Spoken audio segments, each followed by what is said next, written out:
राजयोगी बनो राजयोगी मेरे प्यारो बनो राजयोगी राजयोगी बनो राजयोगी मेरे प्यारो बनो राजयोगी राजयोगी बनो राजयोगी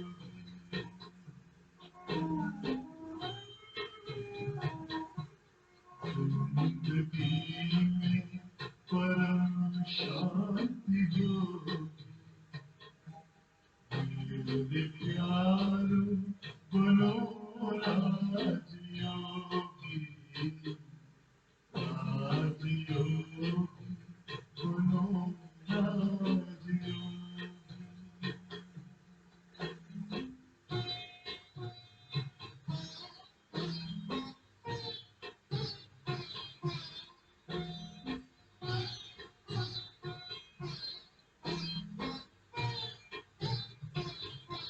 मन का दर्पण चमकने लगेगा आत्मचिंतन चमकने लगेगा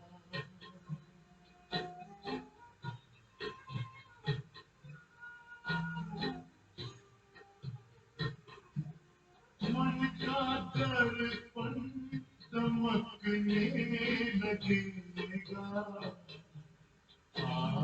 आत्मचिंतन चमकने लगेगा योग पथ पर जरा चल के देखो सारा जीवन महकने लगेगा सारी काया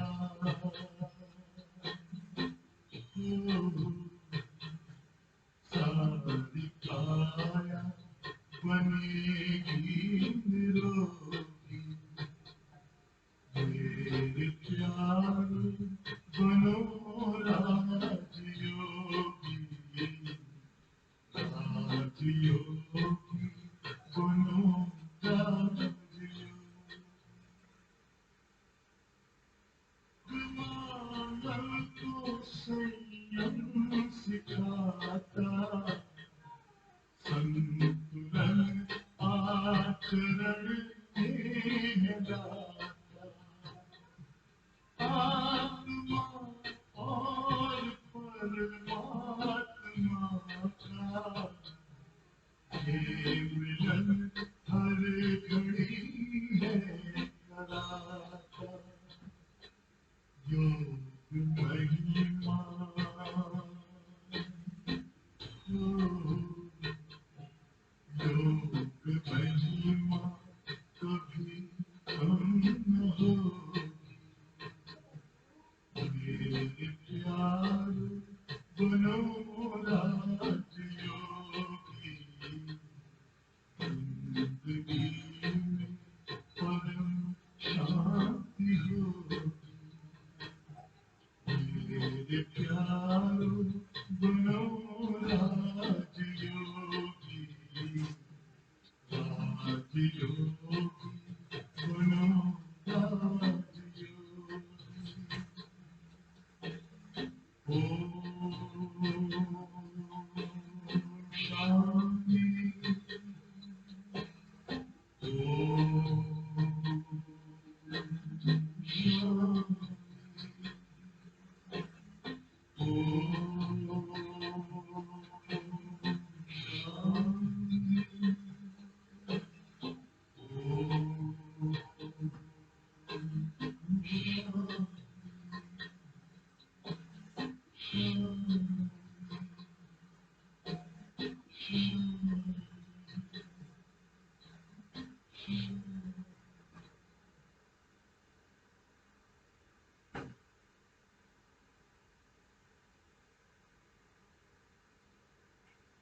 ओम शांति। हम सब पावन की याद में बैठे थे और बड़ा ही मधुर गीत चल रहा था, राजयोगी बनो मेरे प्यारो, बनो राजयोगी। गीत तो महेंद्र कपूर जी ने गाया है, लेकिन लिखा वो योगी राजयोगी आत्माओं ने है अपने अनुभव के आधार से। मन का दर्पण दमकने लगेगा, आत्मचिंतन चमकने लगेगा, सारी काया बनेगी निरोगी।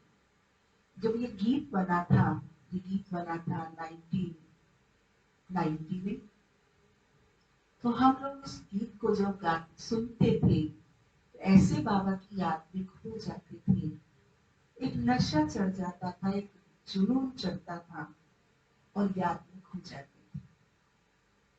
अगला स्टेंजा इसका कहता है, योग मानव को संयम सिखाता, संतुलन आचरण में हिलाता, आत्मा परमात्मा का मिलन है कराता।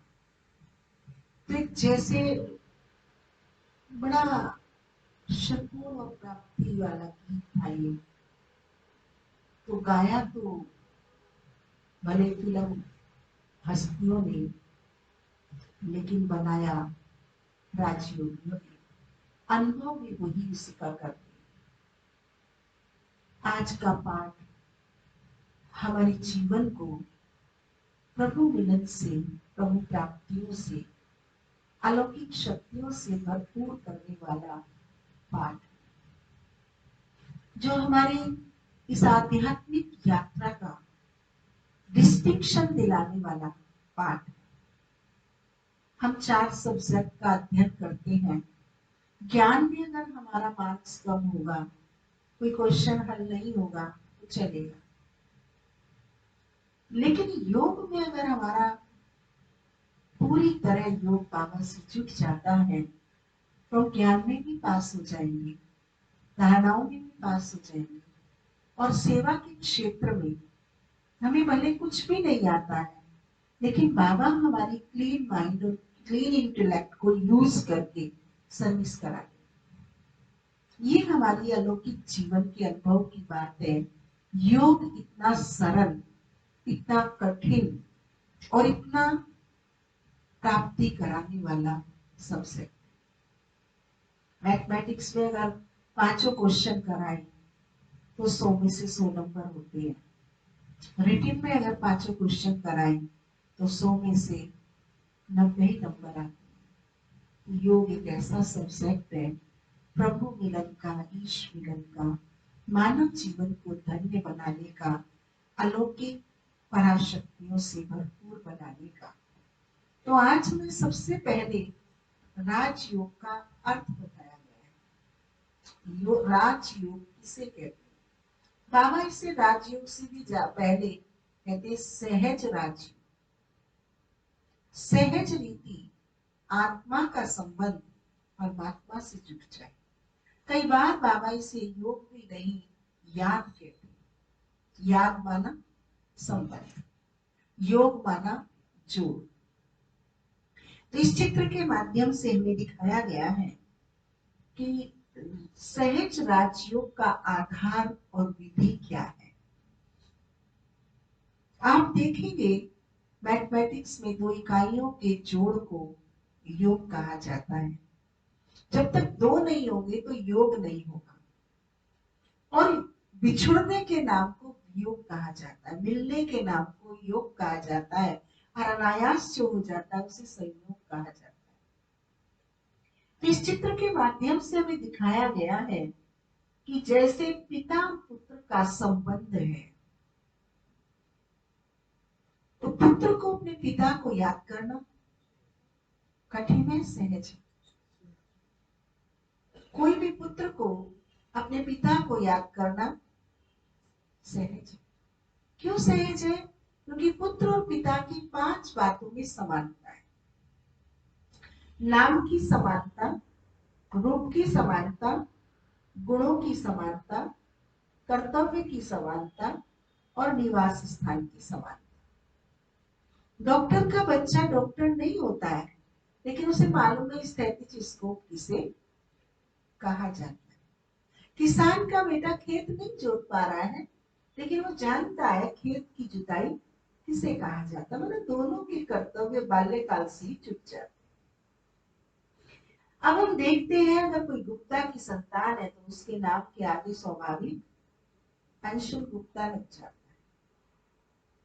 इसी प्रकार हम देखते हैं पिता के जो फेस फीचर्स हैं वो पुत्र को आ जाते हैं। कहते हैं बिल्लाला तुम उनके हो क्या, तुम्हारी शक्ल तो उनकी सी लग रही है, तो उनकी शक्ल भी मिलती होती है। और आने जाने का जो घर का दरवाजा है पिता और पुत्र का वो भी एक होता है। इसलिए पुत्र को पिता को याद करना सहज होता है।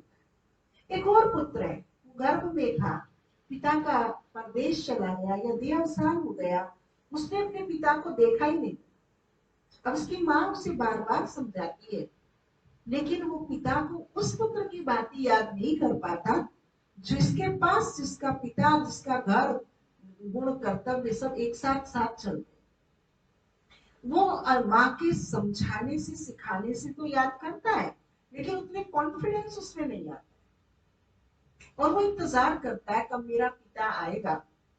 माँ अगर देह अवसान हो जाता है पिता का तो माँ उस बच्चे से ये नहीं कहती कि तुम्हारे पिताजी मर गए, वो क्या कहती, बेटा गए हैं आएंगे, जिससे बाल मन के अंदर किसी अभाव का प्रभाव न पड़ जाए। इस प्रकार से हम देखते हैं कि हम आत्मा और परमात्मा का संबंध भी इस सांसारिक पुत्र और पिता की ही बात है। जैसे 5 बातें उस पुत्र की और 5 बातें उस पिता की समान थी, ठीक इस प्रकार ही हमारी आत्मा और आत्मा के पिता परमात्मा की 5 बातें समान है। उदाहरण के रूप में हमारा नाम आत्मा है और हमारे पिता का नाम परमात्मा। हमारा रूप ज्योति बिंदु स्वरूप है, हमारे पिता का रूप ज्योतिर्बिंदु स्वरूप है। हमारा निवास स्थान परम धाम है, तो हमारे पिता परमात्मा का निवास स्थान भी वहीं से हम आए वहीं हम जाए। हमारे गुण परमात्मा के गुण शांति का सागर, हमारा गुण शांति की खोज, शांति को पाना। हमारा पिता ज्ञान का सागर है, 2 जने आपस में फुसफुसाए, हम कुछ कहीं और है उनसे थोड़ी दूर है, लेकिन उन दोनों को हम जानते हैं। हमारा ध्यान कहाँ जाता है, हम जो कर रहे हैं उसमें जाता है या वो जो धीरे धीरे आपस में बात कर रहे हैं उसको जानने में जाता है। भले मैं दूर हूं लेकिन जिज्ञासा होती है दोनों क्या बात कर रहे हैं, क्या सीक्रेट है। क्यों? क्योंकि आत्मा ज्ञान स्वरूप है, ज्ञान में जिज्ञासा है, पिपासा है। इस प्रकार से हम देखते हैं वो शांति के सागर परमात्मा परम आत्मा है, तो मैं उसकी संतान आत्मा। परमात्मा ज्योतिर्बिंदु स्वरूप है, मैं आत्मा ज्योतिर्बिंदु स्वरूप। परमात्मा गुणों के सागर है, मैं आत्मा गुण स्वरूप। परमात्मा परम धाम के वासी है, मैं आत्मा भी परम धाम से जो प्रकृति के मध्य आकर अपना पार्ट बजा रही हूँ। परमात्मा का कर्तव्य समग्र सृष्टि को पतित से पावन बनाना, और मुझ आत्मा का कर्तव्य क्या है मानव जीवन में, पतित से पावन बनना। तो हमारा इटर्नल रिलेशन है, इटर्नल कनेक्शन है। इसलिए कोई भी दुख और कष्ट पड़ता है तो कहते हैं आओ प्रभु जी, ओ माय गॉड। किसी अन्य को हम नहीं आवाहन करते, आंखें ऊपर करके संकेत बॉडी लैंग्वेज ऊपर जाती है और हम उसका आवाहन करते हैं, क्योंकि मैं आत्मा उठना चाहती हूँ और मेरा उठाने वाला मुझसे भी ऊपर उठा हुआ है। इसलिए हमारा संकेत और कंसंट्रेशन ऊपर की तरफ। कई प्रश्न जब हमारे जीवन में हल नहीं होते तो कहते ऊपर वाला जाने। अब ऊपर वाले पे छोड़, ऊपर वाला आकाश से ऊपर हम कुछ समझ नहीं पाते थे, लेकिन परमात्मा पिता ने ज्ञान का सागर होने के कारण, हम आत्माओं को अज्ञान की गटर से निकालने के कारण, अज्ञान की दुविधा से निकालने के कारण हमें ऊपर उठने के लिए आत्मज्ञान दिया और ऊपर जो हमारा घर है उसकी हमको पहचान दी। ये जग चिड़िया रैन बसेरा, ना घर तेरा ना घर। ये चिड़िया क्या, ये संसार क्या है? धर्मशाला। आपने सुना होगा कि एक संत ने किसी राजा के दरबार में आसन बिछा दिया। संत ने कहा, महाराज तो राजमहल है, इसमें आप क्यों ऐसा कार्य कर रहे हैं? अगर आपको विश्राम पाना है तो धर्मशाला में जाइए। तो संत ने कहा, धर्मशाला किसे कहते हैं? कि जहाँ यात्री आते हैं और चले जाते हैं, जहाँ यात्री ठहरते हैं और फिर चले जाते हैं, उसका नाम। तो संसार की कौन सा ऐसा स्थान का प्राणी मात्र है जो आया है इस सांसारिक यात्रा में, फिर वो अपनी आध्यात्मिक यात्रा में नहीं गया? तो संत ने कहा, ये तो आपसे पहले यहाँ कौन था? मेरे पिताजी। मैं कहा गई? नहीं गई। उनसे पहले कौन थे? उनके पिताजी। वो कहाँ है? वो भी गए। ये आपका कब जाने का प्रोग्राम है? हर स्थान संसार का धर्मशाला है। यहाँ आते हैं, पाठ बजाते हैं और चले जाते हैं। इसलिए ये जग चिड़िया रैन बसेरा, ना घर तेरा ना। परमानेंट घर हम मानव आत्माओं का परम धाम है। इन 5 बातों को जब हम परमात्मा के बारे में जान लेते हैं, अपने बारे में जान लेते हैं, तो क्या होता है? हमारे भारत की संस्कृति है कि हम 5 उंगलियों को दोनों हाथों से जोड़कर अभिवादन करते, अभिनंदन करते, नमस्कार करते। अब ये तो हम कर रहे हैं, लेकिन ये हम भूल गए, ये ऐसा ही क्यों करते हैं? इसका आध्यात्मिक रहस्य यही था कि अपने बारे में, अपने पिता के बारे में 5 बातों को जानकर जो शक्ति, जो शक्ति, जो आनंद, जो सुख प्रेम हमें मिल रहा है, वो हम उनको सम्मान में, स्नेह में, वाइब्रेशन से दे। परंपराएं रह गई, भावार्थ और आध्यात्म लुप्त हो गए। परमात्मा पिता ने बताया, जैसे बच्चे को पिता को भूलना मुश्किल है, कब? जब पिता दूर चला जाए या बच्चे से उसकी पहचान ना हो, उसे कठिन। आप देखिए, 1000 माओं के बीच में 1 साल के, 2 साल के बच्चे को आप छोड़ दीजिए, पीठ की तरफ से भी आके वो अपनी माँ को ढूंढ लेता है। पशुओं में भी आप देख लीजिए, पशु का बालक इतने सारे पशुओं में अपनी माँ को ढूंढ लेता है। ऐसे ही हमारी आत्मा भी निरंतर परमात्मा को ढूंढती रहती है। राजयोग उसकी पहचान कराता है, राजयोग उससे संबंध जोड़ने की विधि बताता है।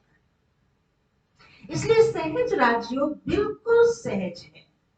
उसके लिए कोई कंठी, माला, जप, तप, पोजीशन, पोस्चर कुछ करने की जरूरत नहीं। चलते फिरते, उठते बैठते, आप बताइए अपने अपने माता पिता को, अपने प्रियजन को याद करने के लिए, उसको उसकी गुण को, विशेषता को, उसको ब्लेसिंग देने के लिए क्या करना होता है?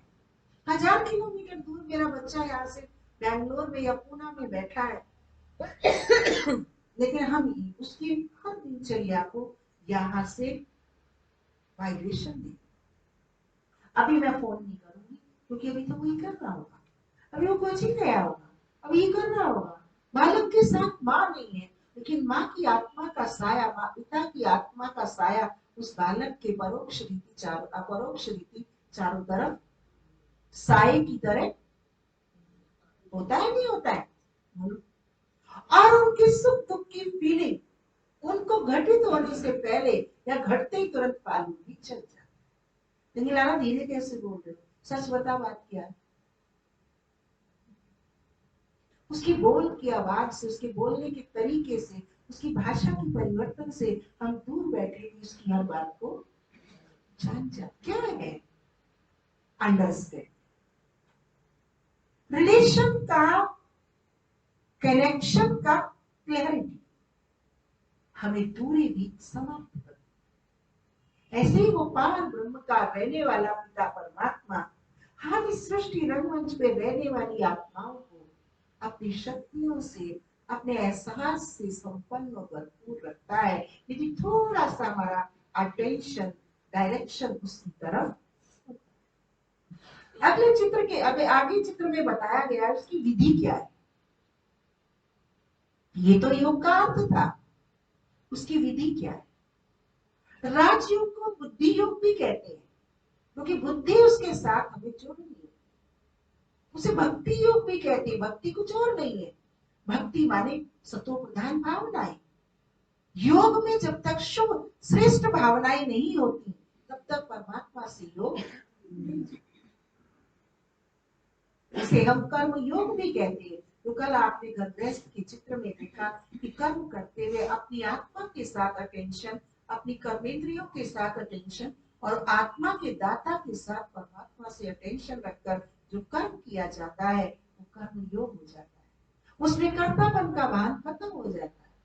उसी के आधार से माउंट आबू में हर इतने बड़े डिपार्टमेंट को संभालने वाला दिन में 20 घंटे 24 घंटे हार्ड वर्क करने वाले लोग भी क्या कहते, मैंने नहीं किया, बाबा ने किया। क्योंकि उन्हें कर्म करते हुए परमात्मा से जो बल और शक्ति और कर्म से जो अनुभव मिल रहा है उन्हें प्राप्ति करा है, इसलिए उन्हें मैंपन नहीं आता। वो अपने कर्म को जीवन पर्यंत एक ही डिपार्टमेंट में कार्य कर रहे हैं, उन्हें बोरियत नहीं होती, क्योंकि परमात्मा से कांस्टेंट सप्लाई। इसमें हमें बताया गया कि योग की विधि क्या है। बड़ा इंटरेस्टिंग विषय है।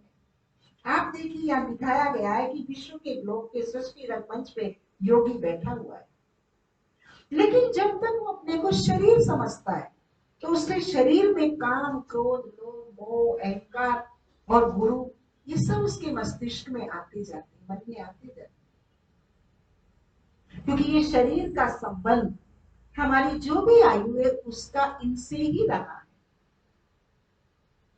तो जैसे ही हम ध्यान में बैठते हैं ये चीजें हमें अपनी तरफ खींचने लगती, क्योंकि जितनी जीवन की आयु है वो उसी में हमारी लगी रही।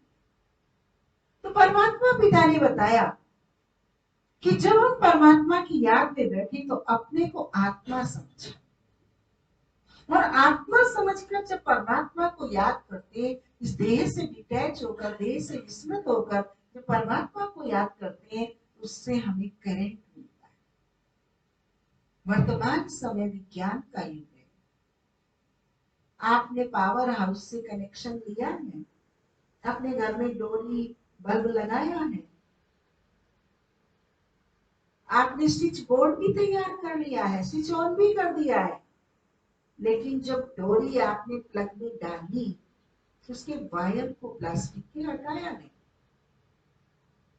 तो क्या होगा, बल्ब जलेगा?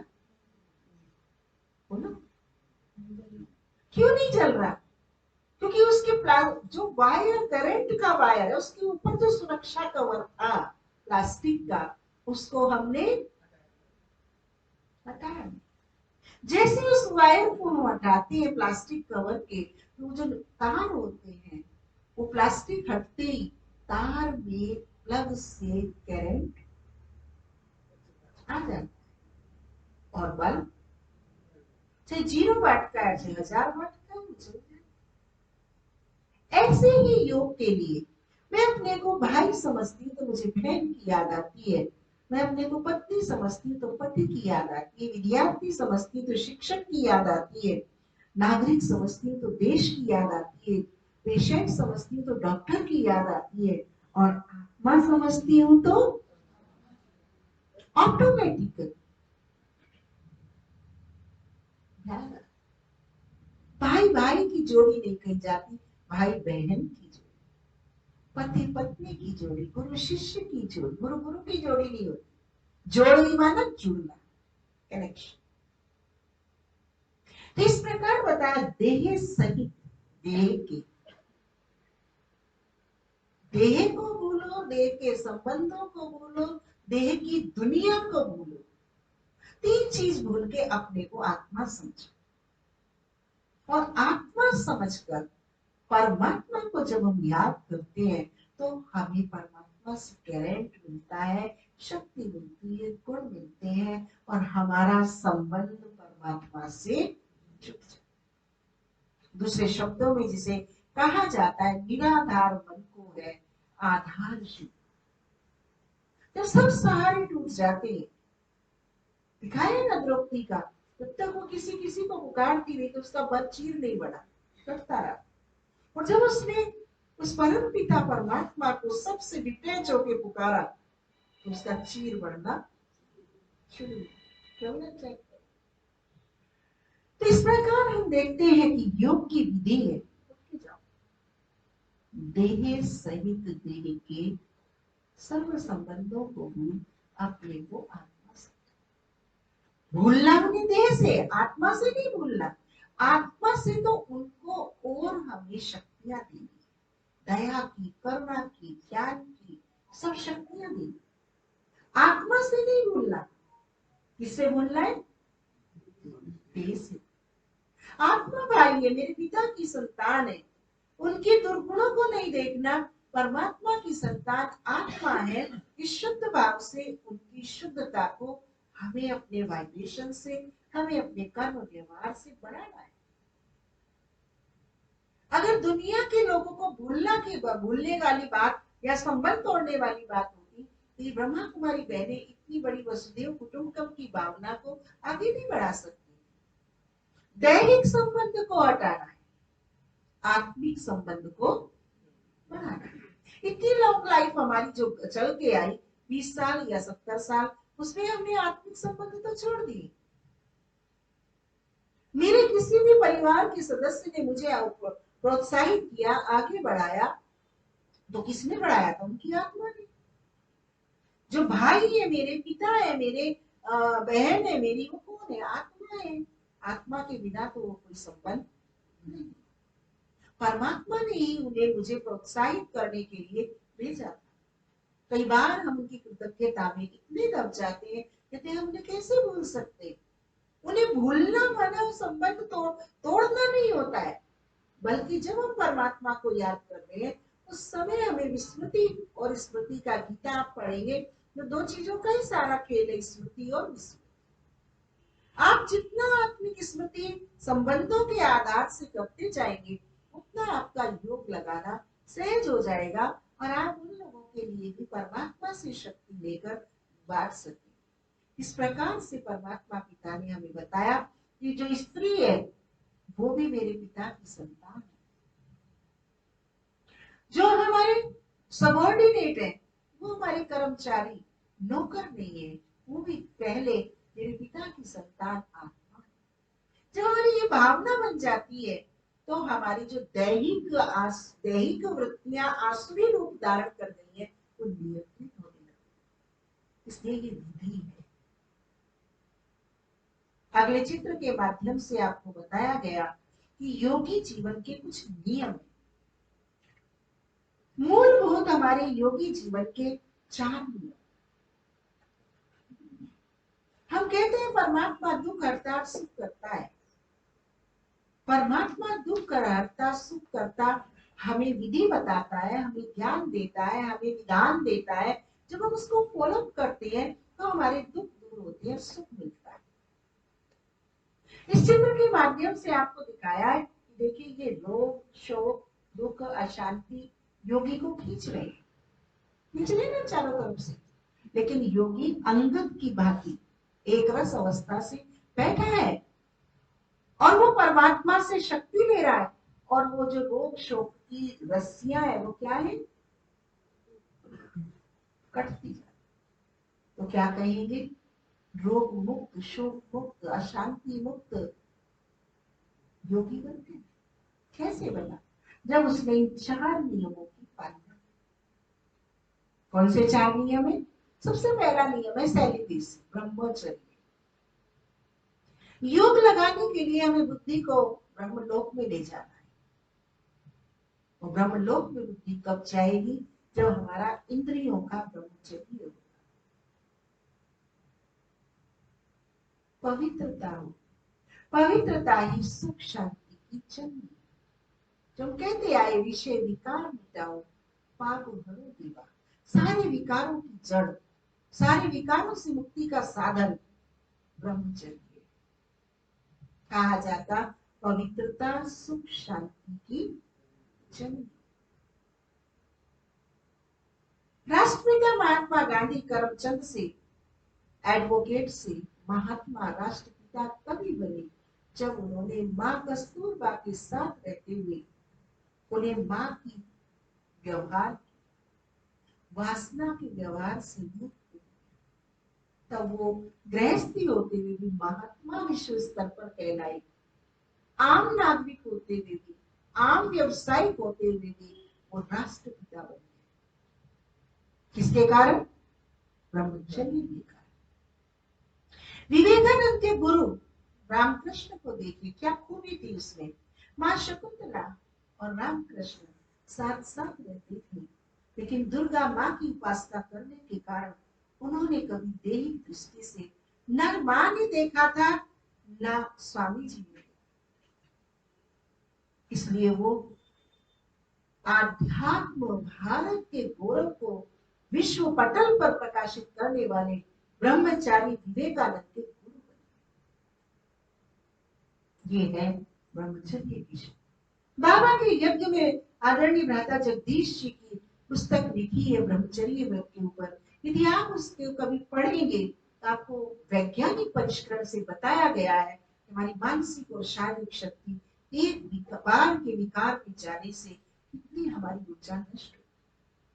यदि वो बोध हो जाए तो मैं नहीं समझती हूँ कि जो आज चारित्रिक पतन चहुओर फैल रहा है, वासनाओं का, वो स्वयं स्वस्थ और स्वयं प्रकाशित जीवन जीने के लिए जो जागरूक व्यक्ति होगा अवश्य।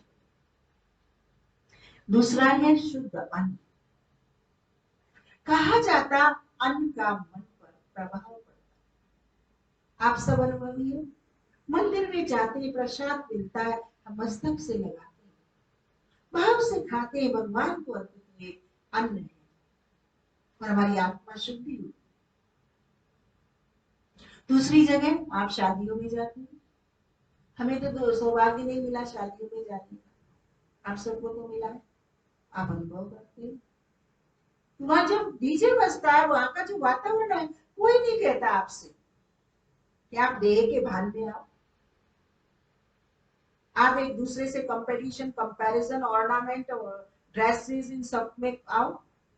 लेकिन वहां का वातावरण में सारा कुछ खुला हुआ है, वो हमें टच होने लगता है। और जब अगर कहीं वो बाजा वाजा बज रहा हो तो नाचना भी हमारा शुरू हो जाता है दैहिक मानसिक। और ऐसे माहौल में जो हम अन्न ग्रहण करते हैं वो हमारे मन को उत्तेजना देता है, वासना देता है।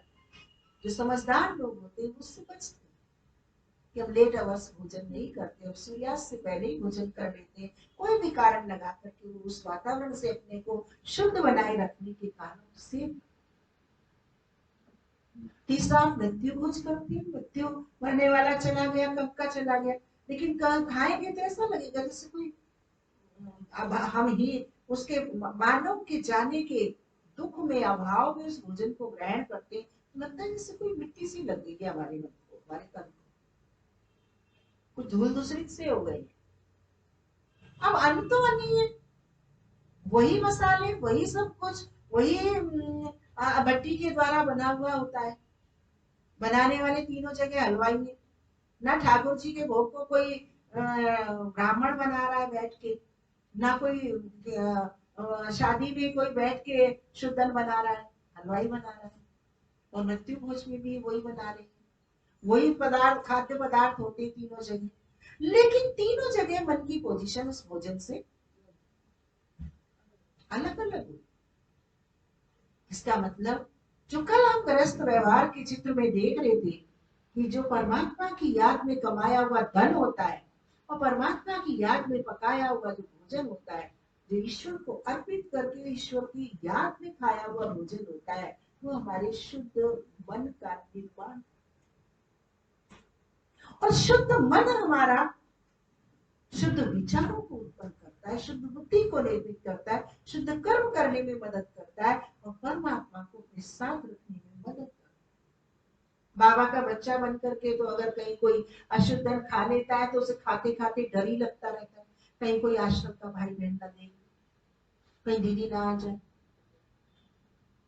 बड़ा चौकन्ना होके जाना पड़ता है बाबा के बच्चों को तो। और जितना सावधानी चारों खाने चौकस होके वे करते हैं, उतनी रिपोर्ट उनकी जल्दी बन जाती है, क्योंकि अंदर में जो शुद्ध अन्न की धारणा का विचार बैठा होता है, वो अंदर से उनकी गलती कोई नहीं होता है।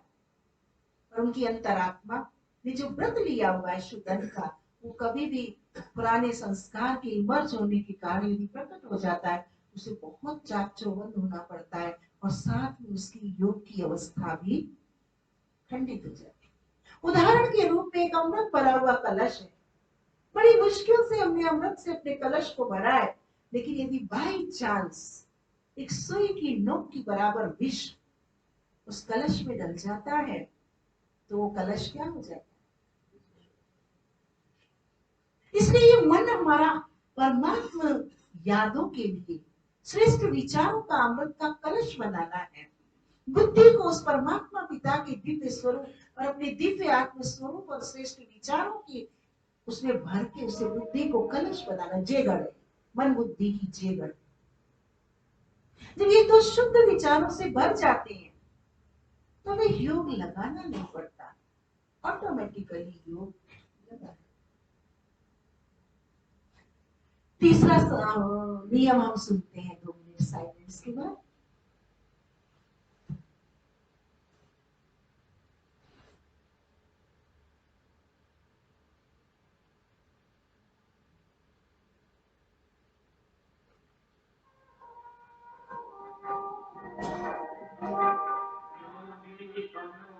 ज्ञानी बनो, योगी जीवन हजारा।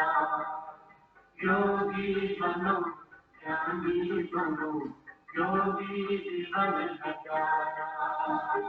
काम क्रोध मद लोभ मोह वश, आए सब महतार।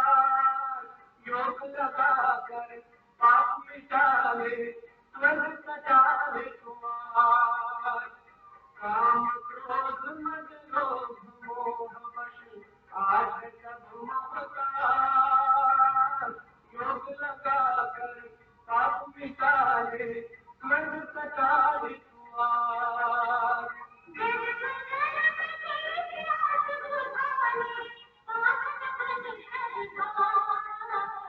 योगी बनो, ज्ञानी बनो, योगी जीवन हजारा।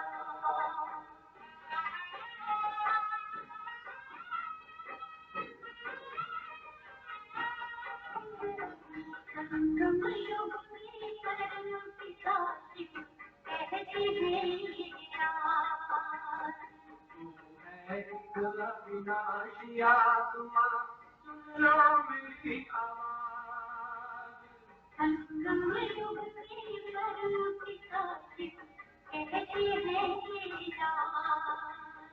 तू है एक अविनाशी आत्मा, सुन लो मेरी आवाज।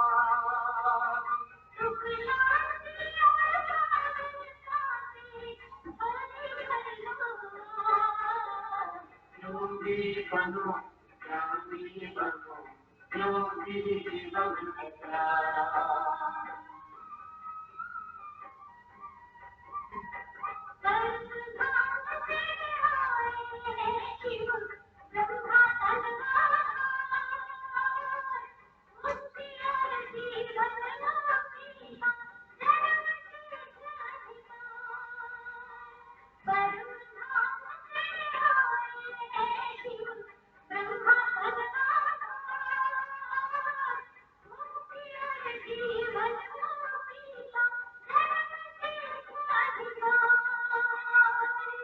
है,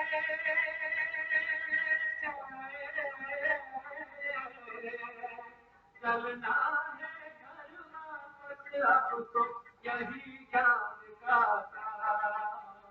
योगी बनो, ज्ञानी बनो, योगी जीवन हजारा। योगी जीवन हजारा। योगी जीवन में प्यारा।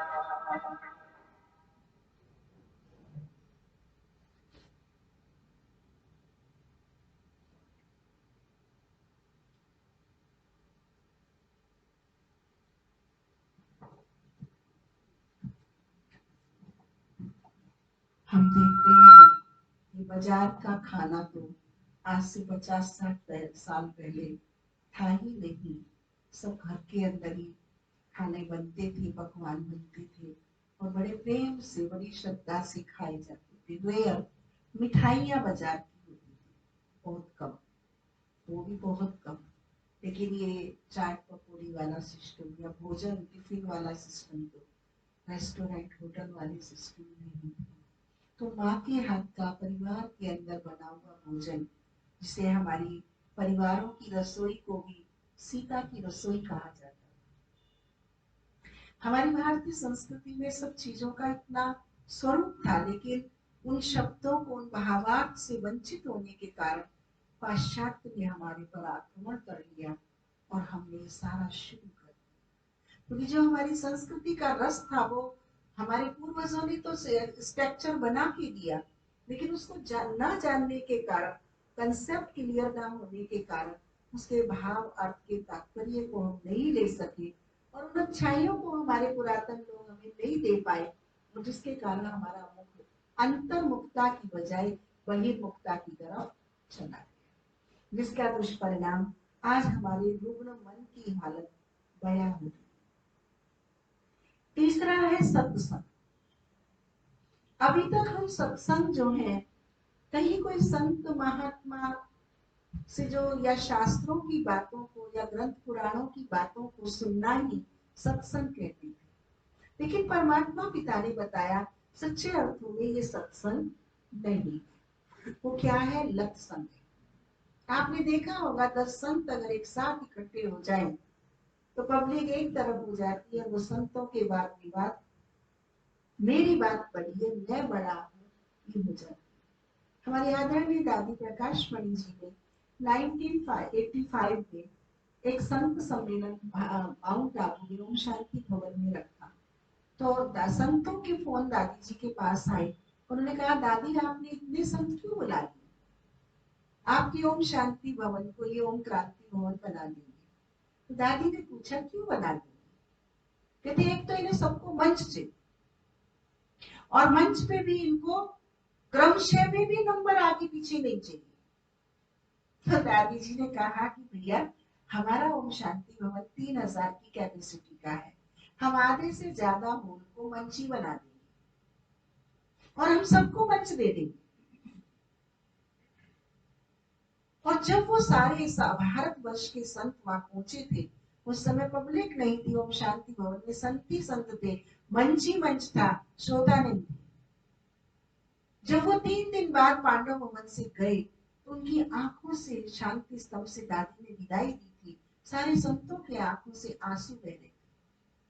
दादी जी ने जो उन्हें प्यार दिया, पालना दी और आत्मिक भाव से जो उन्हें स्नेह सम्मान दिया, तो जात संत किसी से संबंध नहीं जोड़ते, लेकिन सबने दादी से राखी बंधवाई कि तुम हमारी बहन।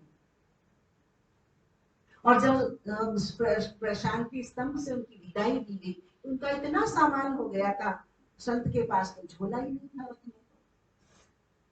तो दादी जी ने शुरू की जब विदाई देना, तभी ट्रेनिंग डिपार्टमेंट को वहां से ही ऑर्डर किया कि जितने भी संत हैं उनके लिए केसरिया रंग के थैले बनाओ, इतना बड़ा थैला हो जिसमें इनकी विदाई का सामान आ जाए। इतने आविर्भूत हुए। उस समय से 1983 में हमारी इंटरनेशनल कॉन्फ्रेंस हुई थी, उसके बाद दादी जी ने ये कॉन्फ्रेंस भारत के संतों की थी और सारे भारत के विदुषी महान आईएएस जो हमारे हरिद्वार के बड़े बड़े संत थे, वो सारे लोग आए। और इतने उससे पहले कभी नहीं हुआ था संत सम्मेलन हमारे यहाँ, और इतने अश्रुधारा बहाते गए थे, शांति स्तंभ से लेकर पांडव भवन के गेट तक ऐसे बच्चों की तरह पंक्ति बना के गए और दांतों तले उंगली दबा के गए थे कि दादी आपने यहाँ क्या किया जो एक संत ने भी लात नहीं चलाई। बुद्धिमानी किस चीज की लात चलाते हैं? बुद्धिमान की मैं बड़ा। तो बाबा कहते हैं वो सत्संग नहीं है, वो क्या है? लत संग। वास्तव में सत्संग है, सत्य दो ही तीन ही चीजें संसार में सत्य है, एक आत्मा, एक परमात्मा, एक सृष्टि। ये तीनों सत्य है। तो आत्मा और परमात्मा के संग का नाम ही सत्संग। जब आत्मा परमात्मा से मिलती है, परमात्मा आत्मा से मिलते हैं, उस संग का नाम ही सत्य संग है। सत्य संग तारे कुसंग। आत्मा को हमारी देह का संग मिलता है तो आत्मा डूब जाती।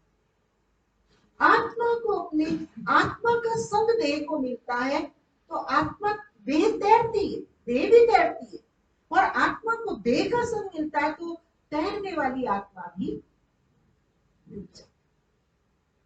और जब आत्मा को परमात्मा का संग मिल जाता है तो उसके जीवन के पास्ट जन्म के भी, वर्तमान जन्म के भी और फ्यूचर जन्म के भी रोग शोक दुख शांति खत्म हो जाती। कैसे खत्म हुई? इन चारों नियम के पिलर पर बैठकर उसने अपने मन के तार को, बुद्धि के तार को परमात्मा पिता से जोड़ा। बाबा कहते हैं कितना जोड़ना है हमें इस बुद्धि को, मन को? कम से कम डोज है हमारी 8 घंटा। बाबा मेजरमेंट बताते हैं 8 घंटा आप कमाओ, जीविका उपार्जन। 8 घंटा आप सो, नाव, धो, खाओ। कितने हुए? बचे कितने? वो मुझे दो। हम कितना याद करते हैं? कोई 2 मिनट, कोई 5 मिनट, कोई 10 मिनट, कोई नाम पे ही काम चलाना चाहते हैं। एक समय था जब नाम से काम चलता था, एक समय था जब हम क्रोनिक पेशेंट नहीं थे तो थोड़ी सी डोज में 10 mg की गोली से काम चल जाता। लेकिन आज हम क्रोनिक पेशेंट, मन को कंसंट्रेट करना चाहते हैं, यहाँ लगाते हैं ब्रेक, यहाँ लगता है ब्रेक, रेस देते हैं, यहाँ लगाना चाहते हैं ब्रेक। कहते जितना भगवान को याद करने बैठे मन पता नहीं रजनी बहन क्या क्या सोचने लगता है। अरे हम कह रहे मन तू शांत हो जा, मन और ही सोचने लगा। जो ख्वाब कभी पहले नहीं आए वो अब आने लगे। क्या है ये? हमारे मन की रुग्ण अवस्था की ही पोजीशन। जब मन पावरफुल होता है, पीसफुल होता है, पर्पसफुल होता है तो मन कंसंट्रेट होता है। हमारे यहाँ तो ये चिटचैट चलती है। मैं कई बार कहूंगी प्रवीण आज मुझे बहुत नींद आ रही है, दीदी आ जाने तो कोई सेवा फिर देखो, तो हमें भी नहीं चलेगी। पर्पस, माइंड को पर्पस चाहिए। माइंड बड़ा समझदार है, माइंड बंदर नहीं है, चंचल नहीं है। माइंड वायु से भी तेज जो दौड़ने वाला है, इसको आप क्रिएटिविटी दीजिए, इसे आप पर्पस दीजिए। दौड़ता है तो क्या है? परम धाम में दौड़ाई, इससे ऊंची कोई मंजिल थोड़ी। मन का काम चलना ही तो है, चलना ही तो चाह रहा है। मन में गति है, दौड़ा। मन अपने प्रियजन की तरफ भागता है, मन अपनी प्राप्तियों की तरफ भागता है। परमात्मा से ज्यादा प्रियजन कौन है? बताइए, है कोई आपका प्रिय परमात्मा से ज्यादा? लेकिन उसको हमने दूर कर, उसे नजदीक। क्रोनिक पेशेंट को परहेज भी, हैवी डोज लेने पड़ते हैं, परहेज भी करनी पड़ती है, तब उसकी हेल्थ प्रॉपर ठीक होने की संभावना होती है, तो गारंटी है कि 8 घंटा नहीं तो आधा घंटा तो याद करो। अभी हम सुबह 7 से 8 याद करते तो पता चलता है ना क्या पोजीशन है हमारे योग की, पता चलता है ना। आत्मा इतनी रिलैक्स चाहती है, मन इतना थका हुआ है कि उसे नींद आ जाती है योग में। पर पाप कर्म से तो बचना, सुषुप्त हो गया, एक्टिव नहीं हुआ, तो पाप कर्म से तो गलत तो नहीं सोचना। ये है हमारे 4 नियम, और इन 4 नियमों की पालना करने के बाद सत्य स्वरूप सोल कॉन्शियस होकर गॉड कॉन्शियस बनते हैं। तो ये हमारी योग ऐसा योग है जिसे हम चलते फिरते उठते बैठते खाते पीते आपस में बात करते हुए हम आपको कोर्स करा रहे हैं, लेकिन कांस्टेंट बाबा की याद करते हुए आपसे मुख के द्वारा बोल सकते हैं। आप भी बाबा को याद करते हुए कान से सुन सकते हैं। थोड़ा सा अटेंशन और अभ्यास की आवश्यकता है। अब आपको बताया है कि योग के फायदे क्या। चौथा है दैवी गुण की धारणा। वेरी गुड, जागरूक स्पिरिट। चौथा है दैवी गुण की धारणा। जब हम आत्माभिमानी बनते हैं तो हमारे अंदर परमात्मा की याद का बल आता है, तो हमारे अंदर सत्यता का गुण आता है। जैसे मिठाई में मीठा आवश्यक है, जैसे आत्माभिमानी बनने में ब्रह्मचर्य आवश्यक है, वैसे ही सारे गुणों को लाने के लिए एक एक गुण, एक एक दैवी गुण यहाँ जो रिकॉग्नाइज किया गया है उन्हें दैवी गुण कहा है। गुण तो बहुत होते हैं, सामाजिक गुण है, पारिवारिक गुण है, व्यवसायिक गुण है, लेकिन यहाँ कौन से गुण है?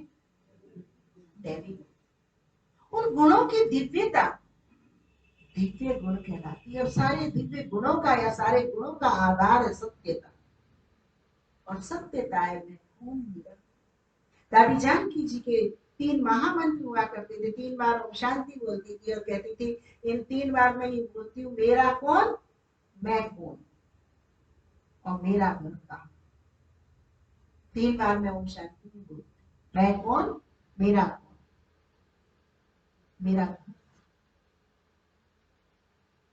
तो दिव्य गुण माना सत्यता के माध्यम से सरलता भी आती है, नम्रता भी आती है। सारे गुण परछाई की तरह हमारे जीवन में आ जाते हैं, जिन गुणों को आज लाना हमारे जीवन में मुश्किल है। आज आप देखते हैं प्रशासनिक अधिकारी के पास कितनी पावर्स है, लेकिन आत्माभिमानी परमात्मा संघ के अभाव में उनको कितनी गलियों से गुजरना पड़ता है, क्योंकि जीवन बड़ा हाईवे पे, राजपथ पे चलने वाला। सत्य बोलो कहीं लोग,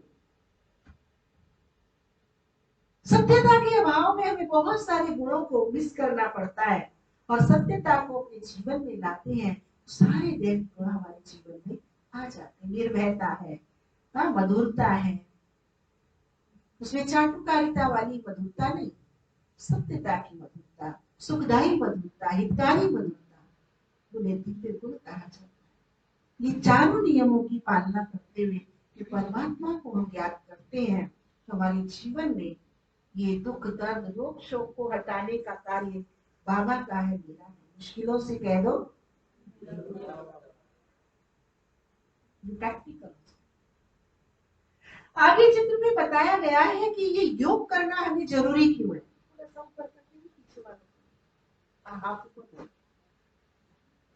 थोड़ा सा पकड़,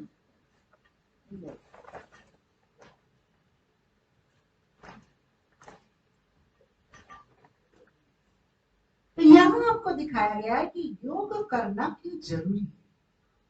योग के बिना आप अपने जीवन को श्रेष्ठ नहीं बना सकते। ईश्वर चाहेगा तो भी नहीं करा सकता, कर्म बलवान है, कर्म करना ही पड़ेगा। यहाँ दिखाया है कि जिस प्रकार सूर्य की किरणें लेंस पर केंद्रित होती है, तो कागज, सूर्य भी है कागज भी, पर बीच में लेंस ना हो तो कागज नहीं चले। जब सूर्य की किरणों को लेंस के ऊपर केंद्रित करते हैं तो कागज चलता है। ऐसे ज्ञान सूर्य पिता परमात्मा के ज्ञान का प्रकाश जब हमारी आत्मा के ऊपर केंद्रित होता है, या आधा घंटा पौना घंटा करना जरूरी क्यों है? क्योंकि निधन कॉन्सेंट्रेशन को कॉन्सेंट्रेट करना है, एकाग्रता को एकाग्र करना है। तो उससे क्या होता है, हमारे अनेक जन्मों के किए हुए विकर्म भस्म हो जाए। मैं तुम्हारे पापों को नाश कर दूंगा, भस्म कर दूंगा, तुम मुझे याद करो, मैं तुम्हारे सारे पाप भस्म कर दूंगा। कैसे भस्म कर दूंगा? जब तुम्हारा मन और बुद्धि परमात्मा के साथ जुड़ेगा, एक समय सीमा तक जुड़ेगा। आप देखिए, सोने को एक सीमित समय में अग्नि में डाला जाता है, लोहे को भी मोड़ने के लिए एक सीमित समय के लिए अग्नि में डाला जाता है, चीनी को गलाने के लिए भी एक समय सीमा में अग्नि पे तपाया जाता है, वस्त्र के मैल को काटने के लिए भी उसे एक समय अग्नि पर तपाया जाता है। ऐसे ही ये योग की अग्नि में अपनी आत्मा को कुछ समय, आधा घंटा, पौना घंटा, ये हमें चार्ज करना है। मोबाइल को आप बैटरी लगाते हो, टाइम है ना मोबाइल के चार्जर का भी, लगाओगे निकाल लोगे तो। इसलिए परमात्मा पिता ने बताया योग लगाना अति अनिवार्य है। ज्ञान से हमारे पाप नाश नहीं होते, ज्ञान हमें सिर्फ समझ देता है। अगर पुराने संस्कारों को, पुरानी आदतों को, विकर्मों को, पापों के बल को खत्म करना चाहते हो तो आपको इसे तपाना है। अगले चित्र के माध्यम से स्पष्ट हुआ सबको? अगले चित्र के माध्यम से आपको बताया गया है कि योग से हमें वर्तमान जीवन में कितनी उपलब्धियां हैं। इसलिए तो हमें कचरे को ही ध्वस्त करना है। आपने देखा है हमारी भारतीय संस्कृति में होली का पर्व मनता है। होली में क्या करते, घर का सारा कचरा वहां इकट्ठा कर देते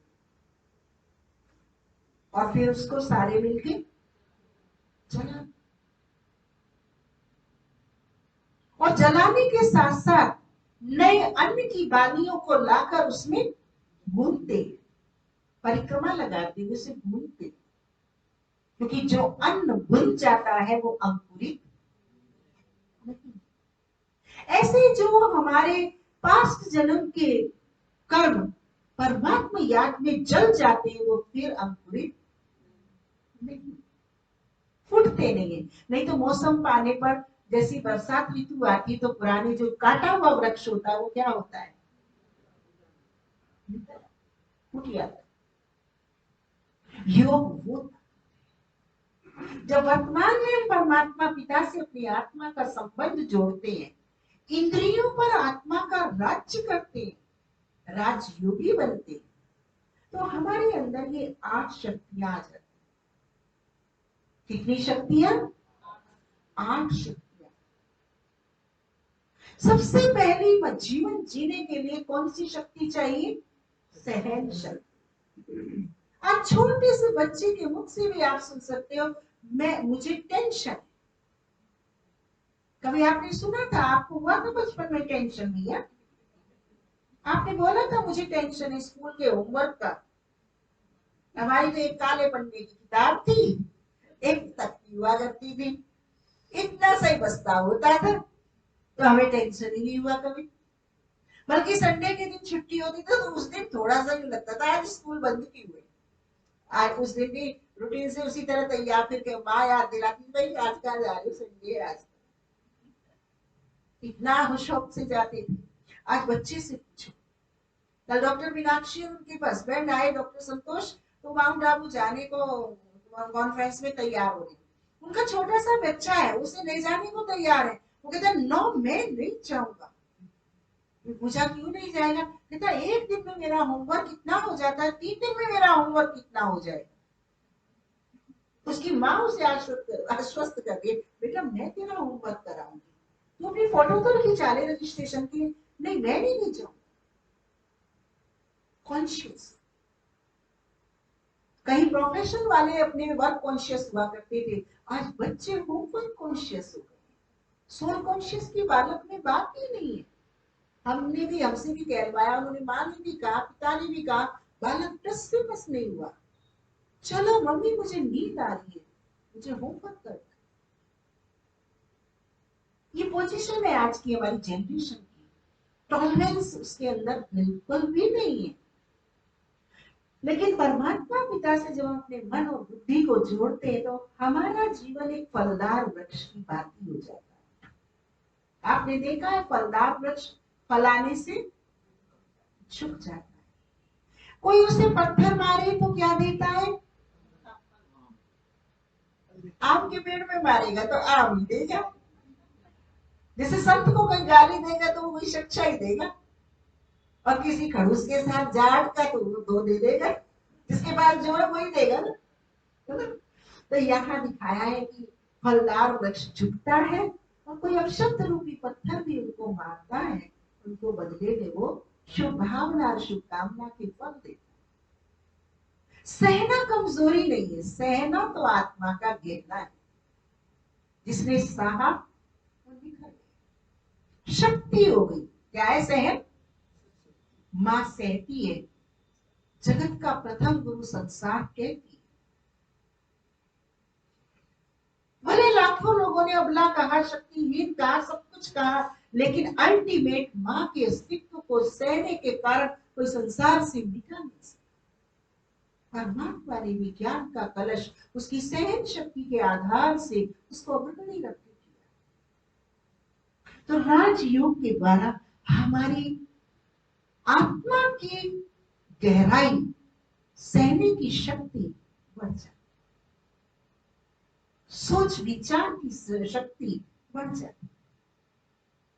दूसरा है परख समाने की शक्ति। आपने देखा है सागर से सब नदियां निकली हैं और सागर में जाके विलय हो जाती है, लेकिन सागर कभी अपने बड़प्पन को नहीं छोड़ता, उसकी विशालता उदारता को कभी नहीं छोड़ता। ऐसे ही राजयोगी आत्मा के जीवन में सतोगुणी, रजोगुणी, तमोगुणी सब आत्माएं आती हैं, उसको आ जाती, उसके लिए कुछ भी मुश्किल नहीं है। उगलना मुश्किल है, समाना सहज, कारण उसे योग लगा। वो किसी भी व्यक्ति विशेष को अपने मानस पटल पर स्थिर नहीं रखता। आया और गया, बहता पानी पाई। उसकी लाइफ का इंपॉर्टेंस है योग। योग माना कुछ भी माइंड की स्लैब पर ना वशम, बीती टाइम विसारिए आगे की सुख। तीसरा है परख शक्ति। आपने देखा है जोहरी, वो कहानी सुनते एक बच्चे की, पिता मर गया, एक मूल्यवान रत्न मां को दे गया। गरीबी थी, घर में कुछ खाने को नहीं था। मां ने कहा जाओ बच्चे, इसे बाजार में ले जाओ, कुछ ले आओ खाने पीने के लिए। मां को भी नहीं मालूम था उस रत्न का मूल्य। तो सब्जी वाले के पास गया तो 2 मूली मूल्य लगा। किराने के पास गया, खाने के लिए ये चीजें चाहिए, उसने 5 किलो चीनी मूल्य लगा दिया। उसने कहा इतना अंतर है इसके मूल्य में, बच्चे ने तो किसी और को दिखाओ। तो सोने वाले के पास गया, उसने कहा तुम मुझसे ये चीज ले जाती जा। फिर किसी हीरे के पास गया, ऐसे चलता गया, लेकिन वो सेटिस्फाई नहीं हुआ। अंत में किसी हीरे ने कहा तू मेरा पूरा शोरूम ले ले और ये मुझे हीरा। पर जो जिस क्षेत्र का होता है, दुकानदार के पास भी महंगी चीज सस्ते दाम में देते तो कहते भाई साहब ये आपकी मतलब की चीज। परख, वस्तु की परख न होने के कारण, व्यक्ति की परख न होने के कारण दीवार धोखा खा जाते और जिंदगी भर उस धोखे से उबर नहीं पाते। राजयोग हमें परख शक्ति देता है। जैसे जौहरी परखने में माहिर होता है, ऐसे ही योगी आत्मा सतो रजो तमोगुणी आत्माओं को परख लेता है, क्योंकि उसका मन उस परमात्मा पिता से जुटा हुआ है। उसके जीवन की बागडोर का नाथ स्वामी ईश्वर है। उसका आदि अंत जीवन का ईश्वर होने के कारण, आत्मबल होने के कारण वो किसी भी धोखे में नहीं आता, धोखा खाने से पहले बच जाता, उसकी परख शक्ति बढ़ जाती। चौथा है निर्णय शक्ति। कल भी थोड़ा सा निर्णय शक्ति के ऊपर बात आई थी कि निर्णय तराजू से उठाते उठाते बता देती है किधर कम है और किधर। ये मन बुद्धि की तराजू जब परमात्मा पिता से हमारी जुटती है तो व्यर्थ और समर्थ, साधारण और साधारण, शांत और अशांत, इन मूल्यों को बता देती है और हमारी एकाग्रता को बढ़ाती। तो राजयोग के माध्यम से हमारे जीवन में निर्णय करने की शक्ति भी बढ़ जाती। कोई भी जीवन की बात आती है तो हम किसके सामने रखते हैं? बाबा के सामने। और बाबा के सामने अपनी बात को रखेंगे तो मन बुद्धि को लेके जाएंगे, क्लीन क्लियर करके जाएंगे। उस समय बाबा हमको वो बात का क्लैरिफिकेशन दे देते, बच्चे इधर नहीं इधर चलो, निर्णय हो जाए। जिसे कहते हैं मेरी डोरी तेरे हाथ, जाय विद राखे जाय विद राखे भोला। असत्य से वो भोला है और सत्य से वो भरपूर है। आत्मा भी उसके संग में आके असत्य से दूर और सत्य से भरपूर हो जाए। और कलयुग के अंदर भी हम कहते हैं सत्यमेव नामृतम। झूठ चलता है, वो जोर से चलता है, लेकिन कब चला गया? हम तो भी तो ठीक था, वो कभी ठीक नहीं था, तो चला रहा था अपने। अगर ठीक होता तो ये हाल तो बाहर से ठीक, अंदर से जो। इस प्रकार से योग से हमें निर्णय करने की शक्ति। सबसे बड़ी उपलब्धि जो हमारे जीवन में है योग से, वो है सामना करने की शक्ति। क्या है? सामना करने की शक्ति। हम देखते हैं मनुष्य हर चीज का सामना कर लेता है, लेकिन मृत्यु का सामना, शेर का सामना करना आसान है। किसी भी परिस्थिति का सामना वो कर लेता है, लेकिन मृत्यु के ना कमजोर पड़ जाए, टालने की कोशिश करता है। जबकि हम सब जानते हैं मृत्यु अटल है, लेकिन फिर भी उसे टालने की कोशिश करते हैं। लेकिन राजयोगी आत्मा मृत्यु का भी हंसते हंसते सामना कर लेती। मरता कौन है ओंगीर जी? मैं कौन? जीवन पर्यंत में आत्माओं का अभ्यास करते हैं। मैं अजर हूं, मैं अमर हूं, मैं अविनाशी हूं, मैं शाश्वत हूं, मैं सृष्टि रंगमंच पर पाठ बजाने आई हूं, मुझे वापस जाना। ये वापस जाने का बोध, ये आत्मा की सत्यता का बोध मुझे मृत्यु के भय से मुक्त कर देता है। और जो उसके अटल सिद्धांत है उसको स्वीकार करने में मुझे मदद करता है। पता है योगेंद्र जी, मृत्यु से हम क्यों डरते हैं? हाथ उठाओ जो उत्तर दे सके। हम मृत्यु से क्यों डरते हैं? हाथ उठाओ। मृत्यु का एक तो नहीं रहता है कि वो अपनी बुला रहता है, उनको छोड़ना मोह का उसको छोड़ने में थोड़ा सा कभी और समय बंधन है। मंजरी और किसको उठाया? सबसे ज्यादा तो देवानी है। सबसे ज्यादा देववान। सबसे ज्यादा जो है ना, हमें ये अपना विल पावर, कॉन्फिडेंस नहीं होता कि जो मैं छोड़ रहा हूं उससे अच्छा मुझे मिलेगा कि नहीं मिलेगा, ये डर रहता। जो मैं इतनी बड़ी मृत्यु तो होनी है तो मुझे पता है, अटल है, लेकिन जो अच्छा भरा पूरा परिवार, साधन सुविधाएं जीवन पर्यंत मैंने इतनी कठोर श्रम से अर्जित की है, ऐसी मुझे आगे मिलेंगी या नहीं, ये डाउट अपने पर रहता है। क्योंकि इस जन्म के संबंधों में तो मैंने एडजस्टमेंट बिठा लिया, फिर अब नए सिरे से एडजस्टमेंट बिठानी पड़ेगी, सारा नया करना पड़ेगा। कहने का भाव है, अगर हम अपने कर्मों के प्रति आश्वस्त हो तो मृत्यु एक ट्रांसफर है। अगर किसी डीएम को डीसी बना दिया जाए, भरतपुर से जयपुर प्रमोट कर दिया जाए, हमें याद है कौन से कलेक्टर साहब थे, 11:15 में मैसेज भेज रहे मैं आ रहा हूँ प्रोग्राम में कल, और सुबह हम बड़े बाबा को थैंक्स करके सोए, और सुबह 3:30 बजे फोन उठाया तो 12:05 को उनका मैसेज कि मेरा ट्रांसफर हो गया, मैं अभी जा रहा हूँ। कौन से कलेक्टर? नाम याद, बाबा ने कहा भूल जाओ, भूल गए।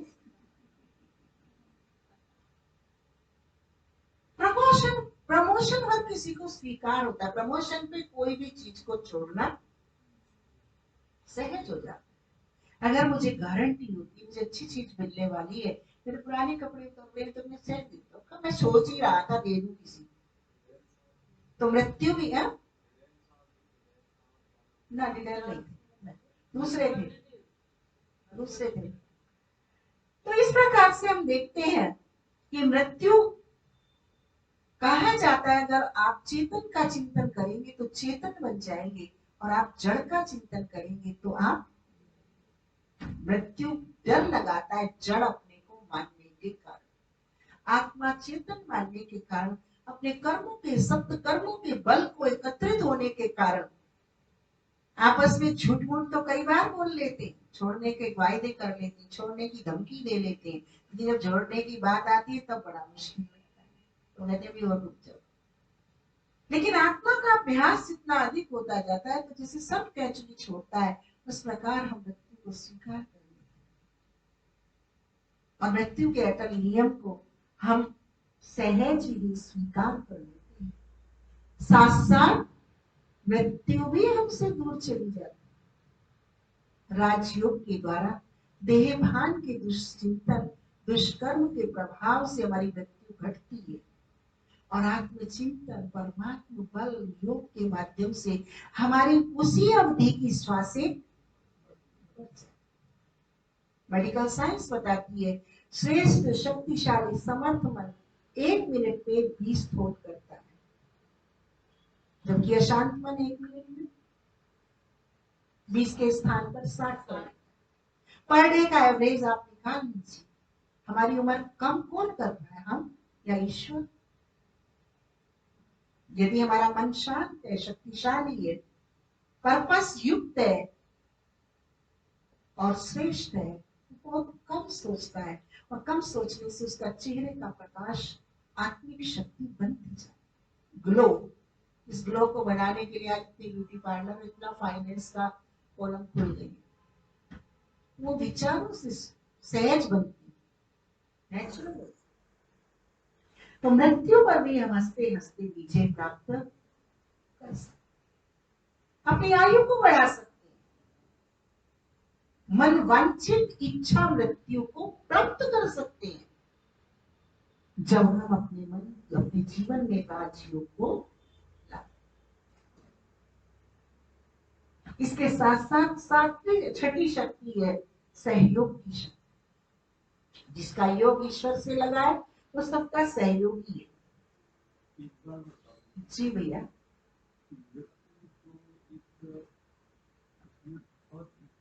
लेस टाइम कंज्यूमिंग ना, उसमें तो सहन शक्ति जैसी चीज की प्रयोग का तो नहीं होता। सहन शक्ति प्रयोग नहीं करनी है, योग के माध्यम से वो तो आ जाती है। जैसे मीठा खाते हैं तो मुंह मीठा होता है, नमकीन खाते हैं तो मुंह नमकीन होता है, ये स्थूल चीज है। ऐसे ही आत्मा का योग परमात्मा से जुड़ता है तो सहन शक्ति जीवन काल में हमारे अंदर आ जाती है, ये जीवन काल की बात है। मृत्यु में सहन शक्ति की आवश्यकता नहीं है, मृत्यु में तो हमें सामना करना है, मृत्यु का सामना करना, हंसी हंसी से खुशी खुशी से स्वीकार करना, अच्छा आएगी, वरण करना है मृत्यु का। खुद ही जाके शमशान में बैठ जाना, सबको सूचित कर देना, देखो जी मैं जा रहा हूँ, आपको जिससे मिलना हो नमस्कार प्रणाम, मेरा हाथ जोड़ के, मैंने आपको कुछ कहा है, आपने मुझे कुछ कहा, मैं क्षमा चाहता हूँ, आपको क्षमा करता हूँ और मैं विदा लेता हूँ। उसका नाम है मृत्यु का सामना करना।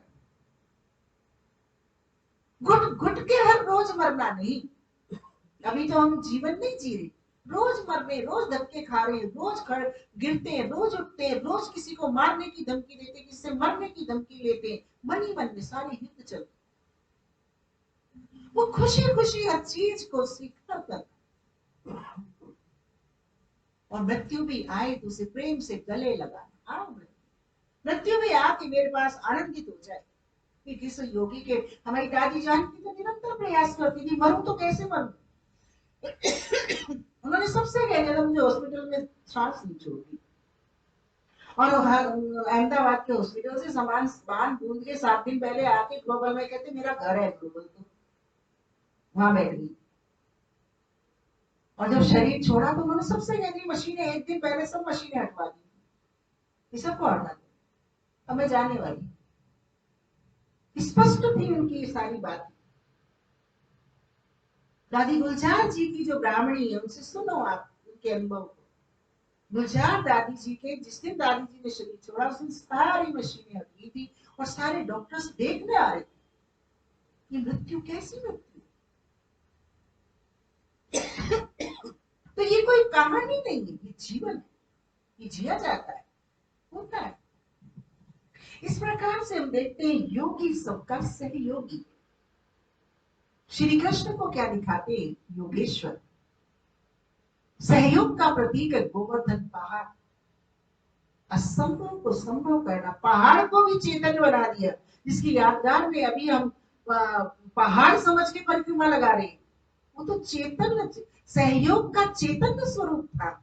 आत्मा के आत्मबल के स्वरूप, चेतनता का प्रतीक था। जो परमात्मा की संतानें गोप वाले इंद्रदेव के कुपित जल से डूब रहे थे, तो श्री कृष्ण ने अपना परमात्मा से आत्मबल जो उन्होंने प्राप्त किया हुआ था, उसकी एक अंगुली से उस पहाड़ को, जड़ पहाड़ को अपनी आत्म चेतनता से फाड़ दिया, अदर कर दिया। तेरी रोशनी में वो दम तू मावश को कर दे, पहाड़ तो नहीं है, पर असंभव को संभव करने की यादगार वो पहाड़ दिखा दिया। कौन सी उंगली लगाई? छुरी। और सब गोप वालों को कहा कि तुम बड़ी लगा दो, मैं छोटी लगा रहा हूं, तुम मेरे से बड़ी लगाओ। मैं जो कर रहा हूं तो कर ही रहा हूं, पर तुम सब भी करो। उस चेतनता को जागृत करने के लिए, उस चेतनता से जीवन की सुरक्षा करने के लिए, और सबके योगी ही सहयोगी, योगी ही प्रयोगी है। और श्री कृष्ण के साथ सब गोप वालों ने अंगुली लगाई, और जो पहाड़ था वो छत्र छाया बन गया। जी, सहयोगी, योगी ही सहयोगी है। जिसका योग ईश्वर से नहीं है, उसके मन में कभी किसी को सहयोग देने की भावना जागृत नहीं होगी। अपना काम बनता और भाड़ में जाए, उसका उसमें ये होता है। और जिसका योग ईश्वर से होता है, वो कहता है मेरे पिता परमात्मा से मुझे योग लगाना है, ये उसकी संतानें है, अगर ये दुखी है तो परमात्मा मुझे ब्लेसिंग नहीं देगा। इन सब के दुख दर्द की मैं दवा बनूं तो परमात्मा की संतानें सुखी होंगी, तो परमात्मा मुझे सुख की वर्षा। ये है प्रयोग, जिसे बाबा कहता है सर्विस सर्विस सर्विस सर्विस। ये हम और आप क्या कर रहे हैं? सर्विस। मैं आत्मा की सर्विस आपकी करती हूँ, जैसे एक नर्स कार्य करती है। डॉक्टर की सारी चमत्कारी पैरामेडिकल स्टाफ से होती है। अगर पैरामेडिकल स्टाफ प्रॉपर ना हो तो सर्जन का कार्य, ऑपरेशन कभी सक्सेस नहीं होता। तो बाबा तो सर्जन है आत्माओं का, हम बहने क्या है? नर्स। बाबा कभी कहते नन बट वन, तेरा तो एक शिव बाबा, दूसरा ना। नर्स क्या करती है? पेशेंट को तैयार करती है सर्जरी के लिए, और सर्जन आके उसे ऑपरेट करता है। तो हम क्या कर रहे हैं? आपकी आत्मा को सर्जरी, आपकी प्रिपेयर कर रहे हैं। 7 दिन का कोर्स क्या क्वारंटाइन में बिठाना है, सर्जरी में बाद में जाए। तो इस प्रकार हम देखते हैं योगी ही सहयोगी। पहले उसका योग होगा, वो अचीवमेंट होगा, उसने अपने दुख दर्द को दूर कराया होगा। योगी ही सहयोगी है, योगी ही प्रयोगी है। योग के वो प्रयोग अपने ऊपर करता है, फिर लोगों के दुख दर्द को समझता है कि जो दुख ईश्वर ने मेरे दूर किए, प्रभु प्यारे इनके भी दुख दूर। आप देखते हैं कि एक एक भाई बहन जो बाबा का बन जाता है, योगी बन जाता है, योग से लाभ लेने लगता है, कितने लोगों से झुकता है, कहता है आप भी आइए, प्लीज आइए, प्लीज आइए, एक बार तो आइए, एक बार तो हमारे आश्रम आओ। मंजू बहन कहती दीदी मैं कितनों से कहती, कोई मानता ही नहीं, कोई सुनता ही नहीं है। फिर ये कहेंगे हमसे, हमें कोई बात नहीं, आप फिर भी कहो। एक दिन तो हमारी कोई स्वार्थ की भावना नहीं, आपका सुख हमारे परिवार का सुख है, वसुदेव कुटुंबकम का सुख है। हम आप सुखी हो तो हम भी सुखी, हम सुखी हैं और आप सुखी नहीं हो तो आपके कष्ट का एहसास हमें भी आता है, और आप सुखी हो तो आपकी खुशी का प्रभाव भी हमारे योग पर, ज्ञान पर, हमारे जीवन पर। इस प्रकार परमात्मा पिता ने बताया योग से सबको सहयोग देना, जिसे बाबा कहते हैं मनसा सेवा। हम योग में बोलते हैं कि मैं विश्व के ग्लोब पर बैठकर प्रकृति के 5 तत्वों को वाइब्रेशंस दे। आप योग करते हो तो आपका योग सिर्फ आपका नहीं होता, वो पूरे वायुमंडल में जाता है, आपके परिवार में वो फैलता है, पेड़ पौधों में जाता है, सदस्यों में जाता है। आपके परिवार के सदस्य ज्ञान में न चलने वाले आंखें खोल के देख लेते हैं, पापा मम्मी 4 बजे जगे कि नहीं जगे, आज आश्रम क्यों नहीं है। इसका मतलब आपके जगने से उन्हें लाभ मिलता है, आपके आश्रम आने से उनके कुछ काम बनते, और आपके नहीं आने से उनके दिमाग में ये प्रश्न उत्पन्न होता, आज क्यों नहीं है, क्या बात है, तबीयत तो ठीक है, क्या हुआ। हमारा ये सारा कार्य एक सकारात्मक ऊर्जा को स्वयं के प्रति, परिवार के प्रति, समाज के प्रति और प्रकृति के 5 तत्वों में भी जाता है, बिन बोले भी जाता है। और जब हम बोल के कोई उनके दूर कहीं से आता है, आने के बाद जब वो खुश आनंद सुकून पाता है, कहता है इन्होंने मेरा कल्याण किया, इन्होंने मुझे प्रेरित किया, ये मेरे गुरु हैं, ये मेरे मार्गदर्शक हैं, मेरा हिम्मत नहीं होती थी, मन तो हमारा भी करता था, फिर उनके ये शब्द सुनते हैं तो आत्मा पुलकित होती है, पुरुषार्थ करना वो सहज हो जाता है। तो योगी ही सहयोगी है। इसका ही यादगार ये श्री कृष्ण का गोवर्धन पर्वत का उठाना कहा जाता है। इसी का यादगार गोवर्धन पर्वत की परिक्रमा, परिक्रमा माना घूमना, चक्कर लगा। कौन सा चक्कर, काल चक्र, आत्मा का चक्र, परमात्मा का चक्र, चारों धामों का, चारों युगों का चक्र, आत्मा के चारों युगों के चक्कर का सुदर्शन चक्कर, वो परिक्रमा है। ना कि ये परिक्रमा जो आज कल गुरु पूर्णिमा पे आपने देखी है ना परिक्रमा, क्या हाल था, कोई भावना थी, कोई भक्ति थी, कोई शक्ति थी, क्या था, सिर्फ शारीरिक व्यायाम, इसके अलावा कुछ भी दूसरा भीड़। इस प्रकार हम देखते हैं 7वीं शक्ति है विस्तार को संकीर्ण करने की शक्ति।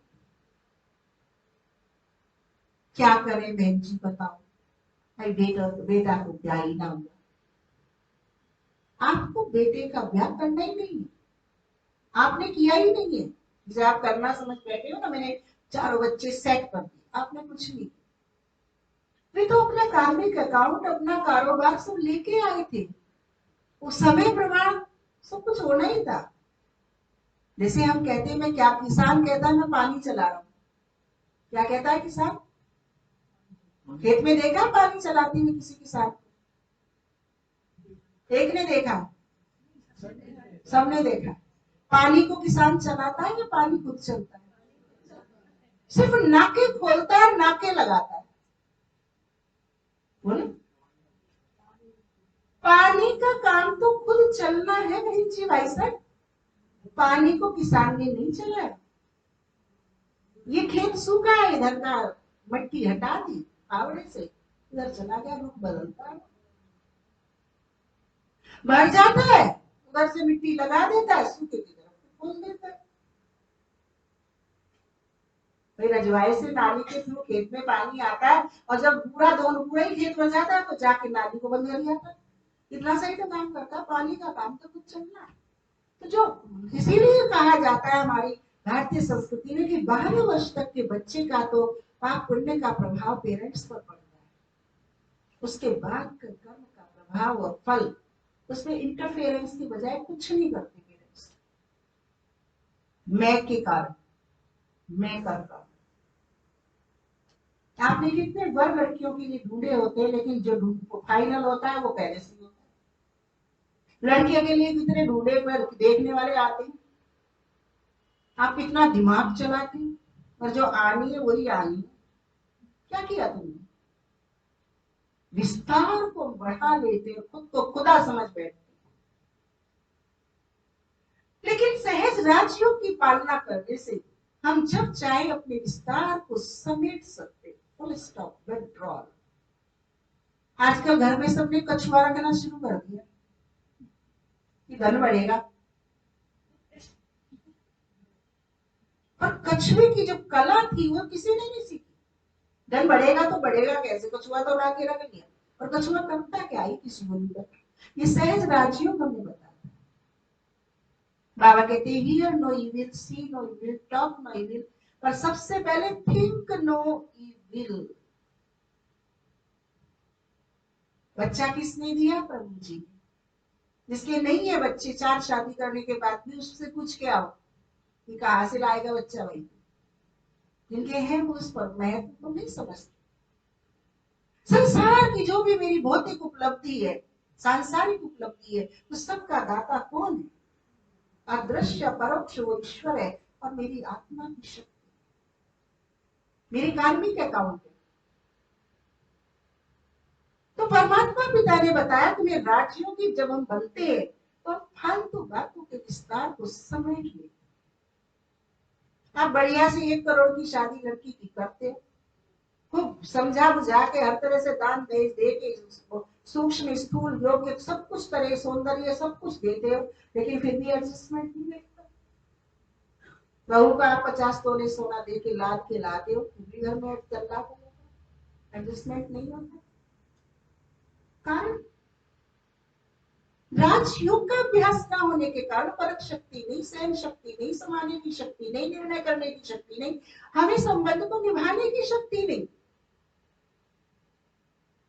जिसके कारण हम विस्तार को सकोड़ नहीं पाते और जो सुपूर्ण वाला कल है उसको फैला नहीं पाते। राजयोगी अपने व्यर्थ को कंट्रोल कर लेता है। हमसे अलग होने की कहते हैं, उससे पहले ही उन्हें अलग करते। क्या चाहते हैं?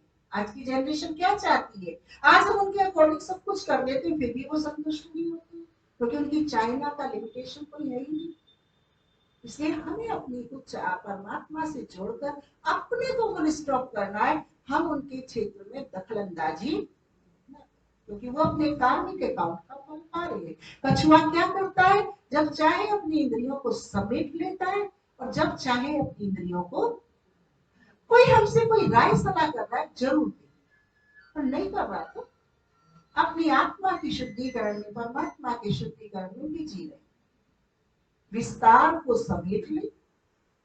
जो भौतिक संसार में हमारी शक्तियों का प्रवाह ज्यादा चला गया है उसको समेट ले, और आंतरिक जगत की शक्तियों को जो हम अटेंशन नहीं दे पाए, प्रोटेक्शन नहीं दे पाए, उनको डेवलप करने के लिए विस्तार करें।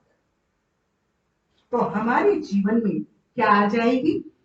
संकीर्णता, माने लिमिटेशन नहीं, अनलिमिटेड बन जाएगी। अब ये विस्तार, संसार का विस्तार हमें परमात्मा के सार को लेने नहीं देता।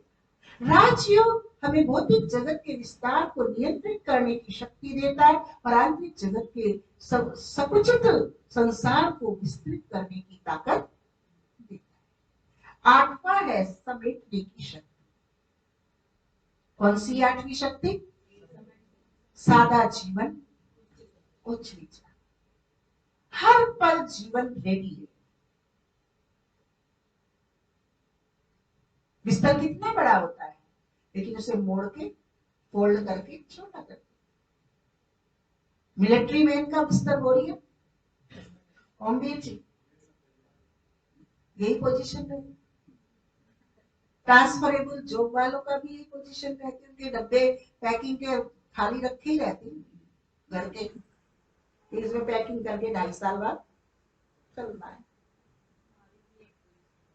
हमारी तो टाइम लिमिट ही नहीं, 2 दिन और 2 साल और 20 साल और 5 साल और 5 minute 5 second. Eveready, Eveready cell है। सबसे अच्छी सेल कौन सी होती है? Eveready. तो इस प्रकार हमें बताया कि राजयोग से हमारी आत्मा का संबंध जब परमात्मा से जुड़ता है तो ये 8 शक्ति जीवन काल में आती है। योगेंद्र जी, मरने के बाद, मरे पीछे किसने देखा? जीते जीते। सहन शक्ति, समाने की शक्ति, परखने की शक्ति, निर्णय की शक्ति, सामना करने की शक्ति, सहयोग देने की शक्ति, विस्तार को संकीर्ण करने की शक्ति और संकीर्ण को विस्तार करने की शक्ति, और 8वीं है समेटने की शक्ति। इसलिए देवियों को क्या दिखाती? अष्टशक्ति। रावण को 20 भुजा नहीं दिखाई, 10 से जरूर दिखाई, क्योंकि जितनी भी देहभान होता है उतनी हमारी शक्तियां घट जाती, और जितना आत्म शक्ति से हम परमात्मा को याद करते हैं उतनी हमारी शक्तियां बढ़ जाती। दुर्गा को अष्ट शक्ति दिखाती, श्री कृष्ण को अष्टमी का जन्म दिखाती। अष्ट को हमारे भारतीय संस्कृति में बड़ा शुद्ध माना जाता है, क्योंकि आत्मा की 7 गुण है। आत्मा इन 7 गुणों से युक्त होने के बाद अपने अंदर परमात्मा से संबंध जोड़ने पर अष्ट शक्तियों को अपने जीवन में ले आती। इतना ही नहीं, राजयोग के माध्यम से आपको भविष्य में, वर्तमान में अष्ट शक्तियां मिलती है, भविष्य में स्वर्ग की प्राप्ति। क्या है? स्वर्ग की प्राप्ति। यहां आपको, आप थोड़ा मदद करेंगे जरा, यहां आपको दिखाया गया है इस चित्र के माध्यम से कि आप जब राजयोगी बनते हैं, कल के चित्र में भी दिखाया गया, परसों के चित्र में दिखाया गया था, आप कलयुगी नर्क से निकलकर स्वर्ग की ओर बढ़ते हैं, यही था ना। और कलयुगी नर्क से निकलकर सतयुगी स्वर्ग में जाने के बीच में आता है राजयोगी जीवन। और उस राजयोगी जीवन के अंतर्गत हमें दिखाया है जो कलयुगी नरक के गोले से दोनों नर नारी निकलते चल रहे यात्रा पर। गोवर्धन की यात्रा नहीं है ये सहज राजयोग की यात्रा है।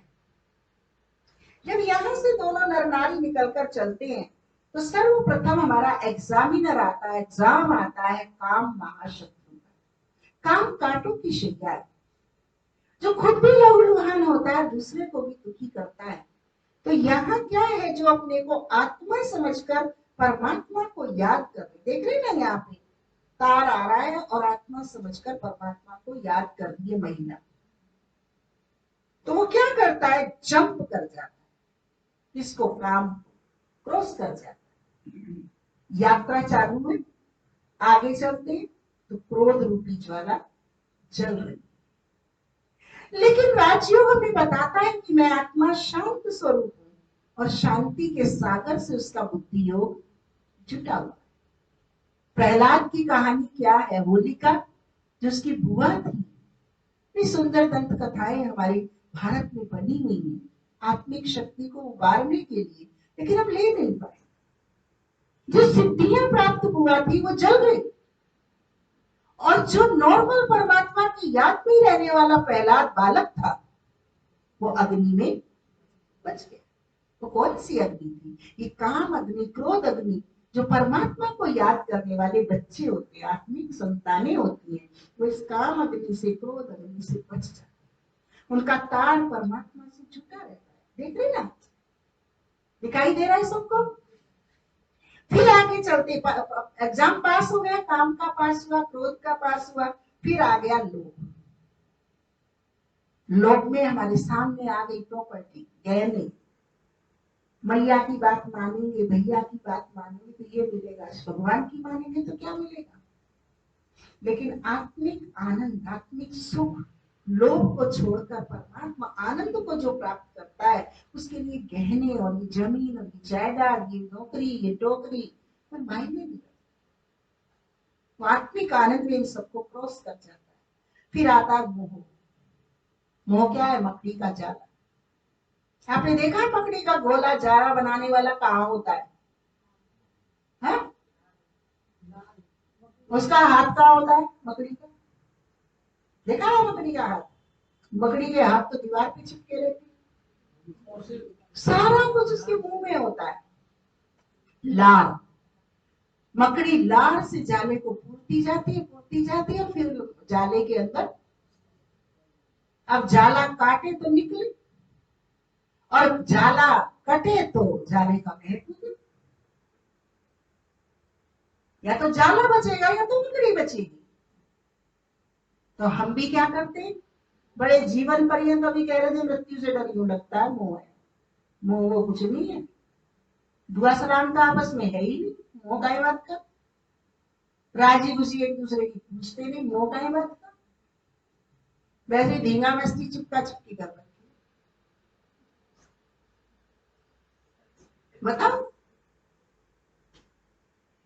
तो कहेंगे मर जाता है तो क्या करे, रोना तो पड़ेगा, वरना रोना नहीं ना पड़ेगा। अपने आप ही ऐसे बोलते हैं, हम तो सुन के चुप लगा जाते। मैं हम कह देंगे तो लोग बुरा मान जाएंगे कि ब्रह्मा कुमारी है, क्योंकि हमें तो वो दुनिया से अलग मानते ना, निष्कासित है हम तो। भाई ये तो हमारा सोच है, पर उनकी नजरों में तो बोरियत का विषय है। पर हम तो आनंद में डूबे रहते हैं, खुश होते हैं कि देखो ये भी हमारे भाई बहन, हमारी पहचान हमें याद करा रहे हैं। तो यह क्या हुआ, ये मकड़ी का झाला बन गया, ना छोटे बने ना पकड़े बने। कारण क्या है? जब आत्मिक प्रेम का अभाव होता है तो मोह होता है। क्या हुआ? आत्मिक प्रेम के अभाव में अटैचमेंट, और आत्मिक प्रेम होता है तो सारी वसुधा मुझे अपना परिवार है, और मेरी शक्ति, सारी शक्तियां सबके लिए प्रवाहित होती है। जब शक्तियों का हम विड्रॉल कर लेते हैं, किसी पानी को आप रोक लीजिए, संग्रह कर लो एक जगह, क्या होगा? बदबू देगा। किसी कचरे को रोक लीजिए, आप क्या करेगा? थोड़े दिन बाद बदबू देगा। तभी वो भी कह देते, पहले दिन देखा तो फलानी थी, फिर बाद में देखा तो फलानी थी, तीसरे दिन देखा तो ज्वालामुखी। तो ये मुखी तो हमने बनाया ना, पहले हमें उस परी लग रही थी, फिर ये रूप बदल गया। क्यों बदला? क्योंकि हम अटैच्ड हो गए, बैलेंस बिगड़ गया। तो जो वसुदेव कुटुंबकम का प्यार था, वो हमारा प्यार, जो हमारी आत्मिक शक्ति सारी वसुधा को डिस्ट्रीब्यूट करके यूज करनी थी, वो हमने 10-5 में केंद्रित कर दी, जिसके कारण हम अटैच्ड हो, बदबू आ गई, मोह हो गए। उसके बिना मैं नहीं रह सकती, मेरे बिना वो नहीं रह सकते, और जिया जा नहीं रहा। कहने वाली हुआ, छूट भी नहीं रहे, पकड़ भी नहीं रहे मकड़ी की तरह से। इस प्रकार परमात्मा पिता हमें आत्मिक प्रेम देते हैं, राज्यों की यात्रा से प्रभु प्रेम देते हैं, सर्व संबंधों का सच्चा सुख देते हैं। उस सुख के कारण हम उस प्रेम को, मोह को प्रेम में परिवर्तित करते हैं। पिता श्री ब्रह्मा बाबा ने अपने परिवारों को कैसे परिवर्तित किया? अपने परिवार को कैसे परिवर्तित किया? इस आत्म प्रेम को, परमात्मा प्रेम की प्राप्ति के आधार से परिवार के संबंधों के अटैचमेंट को बदल, और फिर आगे बढ़ने पर जब आम गृहस्थी व्यक्ति इस काम को पवित्रता से, क्रोध को शांति से, लोभ को आनंद से, मोह को प्रेम से बदल लेता है, तो रोशन लाल जी उसमें एक चीज आ जाती है जो बहुत बड़े पहाड़ की तरह होती है, जिसका नाम है अहंकार। वो आम व्यक्ति अपने आप को खुदा समझने लगता है और कहता है, अरे वाह, मेरे जैसा तो दुनिया में कोई नहीं, मैं तो ब्रह्मचारी हूँ, मैं तो शांतिधारी हूँ, मैं तो फलाना हूँ, मैंने बड़ा त्याग किया है, सुदन खाते हैं हम तो, किसी के दी हुई चीज नहीं खाते हम तो, किसी की दी क्यों नहीं खा रहे हो? भगवान की दी तो तुम खा रहे हो। सोच के बोलने का बुद्धि बलिष्ठ नहीं। और जो अहंकार में आ जाते हैं, वो बाबा को और जो उनके माध्यम होते हैं, सबको दरकिनार कर देते हैं, अहम में आ जाते हैं। और वो अहम ऐसा है कि वो 7वें आसमान की तरह है, जो सीधा ऊपर से वापस नीचे चढ़े तो जाके बैकुंठ रस, गिरे तो चकनाचूर। मुझे परमात्मा बल से, परमात्मा बल से मैंने इनको जीता था, ये भूल जाते हैं। मैंने किया, मैं आ गया। अगर आत्म बल, परमात्मा बल हटा दिया जाए तो क्या मैं कुछ कर सकता हूं? बोलो, नहीं कर सकता। तो जब हम काम, क्रोध, लोभ, मोह, अहंकार को अपने आत्म शक्तियों के गुणों में परिवर्तित कर लेते हैं परमात्मा की शक्ति से, तो 5वां आता है निमित्त भाव। प्यारे बाबा ने कराया, मैंने भी किया, मैं कुछ नहीं हूं उसके बिना। ये निमित्त भाव जब हमारे जीवन में आता है तो नर नारायण, नारी लक्ष्मी बन जाता है। ये है राजयोग की यात्रा के द्वारा नर्क से स्वर्ग की यात्रा। ओम शांति। जब आप ऐसे राजयोगी, प्रभु प्रेमी, ज्ञानी बन जाते हैं, तो आपके जीवन रूपी मकान को सुसज्जित करने के लिए प्रभु एक गुलदस्ता देते हैं। संभाल के ले जाना अपने जीवन रूपी मकान के लिए ये सुंदर सा गुलदस्ता। योगीर जी ने ध्यान खिंचवाया ना, दिव्य गुणों का गुलदस्ता देख रहे हैं, ये दिव्य गुणों का गुलदस्ता है। इस दिव्य गुणों के गुलदस्ते में सबसे पहला गुण है पवित्रता। कौन सा गुण है? प्रवीणा बहन आओ, ये पवित्रता रूपी गुण है। आप देखिए कौन सा फूल आपको अच्छा लगता है, आप पौधे पर फूल लगा हुआ आपको बहुत आकर्षित करता है, आप उसको देखेंगे, आकर्षित होंगे, फिर कोशिश करेंगे हाथ से लेने की, और हाथ में पुष्प की सुंदरता को देखकर आप क्या करेंगे, उसे सूंघने की कोशिश करेंगे या दूर से उसकी खुशबू को लेंगे। अगर बाई चांस उस फूल में रूप तो है, रंग भी है, सुगंध नहीं है, तो आपके अट्रैक्शन क्या होगा? धीरे से,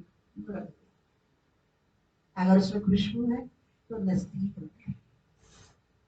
कहने का भाव, पुष्प की विशेषता रूप, रंग और सुगंध है। ऐसे ही मानव जीवन की जो वैल्यू है, वो मानव जीवन की सांसारिक उपलब्धियों से नहीं है, बल्कि उसके जीवन की आत्मिक पवित्रता से। आत्मिक पवित्रता में वफादारी होती है, आज्ञाकारिता होती है, मिलनसारिता होती है, और जहां ये तीनों चीज नहीं है तो जीवन में पवित्रता नहीं। सोचते रह जाते, कर नहीं पाते, क्योंकि आज्ञाकारिता का गुण नहीं। तो सबसे पहला गुण हमारे जीवन रूपी मकान को सजाने के लिए आता है पवित्रता, और दूसरा है गुण उसका अंतर्मुखता। अंतर्मुखता कहा जाता है अंतर्मुखी सदा सुखी। पवित्रता सर्व गुणों की रानी है, तो साहस सर्व गुणों का राजा है। तीसरा गुण है निर्भय सहनशीलता। आज बाबा के बच्चे जो ज्ञान में चलते हैं, जो बहनें ज्ञान में चलती हैं, वो कितना भाइयों का सहन करती हैं, फिर भी वो क्लास नहीं छोड़ेंगी, योग लगाना नहीं छोड़ेंगी, सहन करते करते करते करते अपने को भी परिपक्व करती हैं और अपने साथियों को भी तैयार करती हैं। कई हमारे भाई भी ऐसे हैं जिनकी पत्नियां ज्ञान को नहीं मानती हैं और वो अकेले चलते हैं, और अकेले चलते चलते दोनों पक्षों को निभाते निभाते, सत्य और सदव्यवहार निभाते निभाते अल्टीमेटली बहनों को भी वो ले आते हैं, क्योंकि सत्य प्रमाणित है। विरोध बुराई का होता है, अच्छाई का कोई विरोध नहीं करता। तो अंतर्मुखी सदा सुखी, सहनशीलता, और चौथा है नम्रता।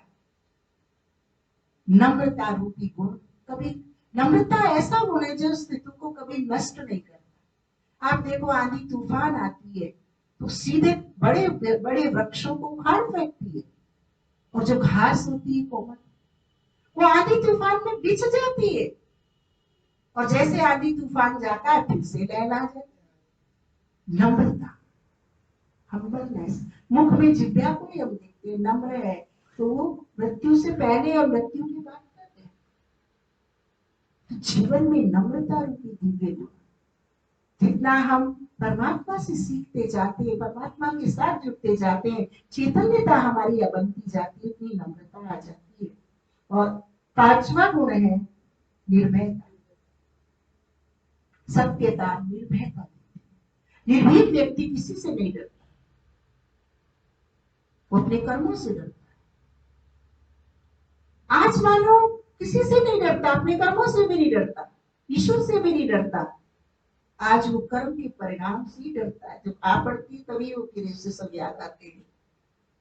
लेकिन परमात्मा हमें अपने जीवन को सुशोभित करने के लिए निर्भयता रूपी गुण देते हैं। और इधर है हर्षित। ज्ञानी और योगी आत्माएं हर समय उनके चेहरे तृप्ति, संतुष्टता, भरपूरता से प्रसन्न रहते हैं। और सातवां है मधुरता। आप देखेंगे परमात्मा को जो प्रसाद लगाते हैं वो मधुरता का लगाते हैं, देवी देवताओं को जो प्रसाद खिलाते हैं वो भी मधुरता। वो प्रतीक रह गया, लेकिन परमात्मा कहते हैं मन मधुर, संस्कार मधुर, आत्मा मधुर, वाइब्रेशन मधुर हो, सबका भला हो, सब सुख पाए, ये मधुरता चाहिए। इससे शुगर नहीं होगी, डायबिटीज नहीं होगी। जिसे बाबा कहते दिल खुश मिठाई खाओ और खिलाओ। और 8वां गुण है धैर्य। ये था आपके जीवन को परमात्मा की तरफ से ज्ञानी और योगी बनने के बाद दिव्य गुण रूपी गुलदस्ता जीवन को महकाने वाला गुलदस्ता। आप देखिए पिताश्री ब्रह्मा बाबा के चेहरे पर ये सारे गुण, मम्मा के चेहरे सारे गुण, बोलो कोई सा भी गुण देख लीजिए आप, सारे, क्योंकि उन्होंने जीवन को सुना और सुनाया नहीं था, बनाया था और अनेक लोगों का बनवाया। ओम शांति। ये था आज का राजयोग का, थोड़ा लंबा था, आपका टाइम काफी लिया आज हमने, इसलिए कि ये टॉपिक बहुत जरूरी टॉपिक है, इसलिए सारी डिटेल करके आपको समझाने की कोशिश की है। फिर भी कोई अगर बात अधूरी है तो वो मेरे पुरुषार्थ की अधूरी होगी। बाबा ने तो हम सबको पूर्णमस्य पूर्ण कर, पूर्ण ने पूर्ण दिया, आत्मा को जीवन को पूर्ण बनाने के लिए दिया। तो भी कहीं कोई हम अध्ययन करेंगे इससे संबंधित पुस्तकों को और अभ्यास करेंगे तो कहीं कोई अधूरापन होगा तो वो निकल जाएगा। अभी 2 मिनट हम परमात्मा पिता की याद में बैठते हैं। बैकबोन सीधा करेंगे, आंखें खोलेंगे। आपने देखा होगा जहां जहां भी राजयोगी का चित्र है वो पद्मासन पर बैठे हैं, लेकिन आज का शरीर तो प्रकृति पद्मासन पर बैठना अलाउ ही नहीं करती। बाबा ने हमें बैठने के लिए भी कोई आसन की बात नहीं कही है, लेकिन हाँ सजगता आवश्यक है, सहजता और सजगता।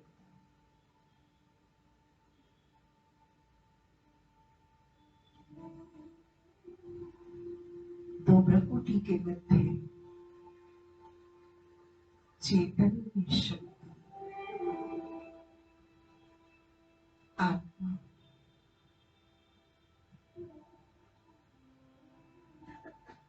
अति सूक्ष्म दिव्य सत्य ज्योति बिंदु आत्मा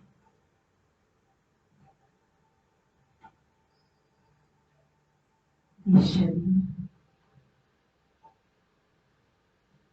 मुझ आत्मा का एक वस्त्र है।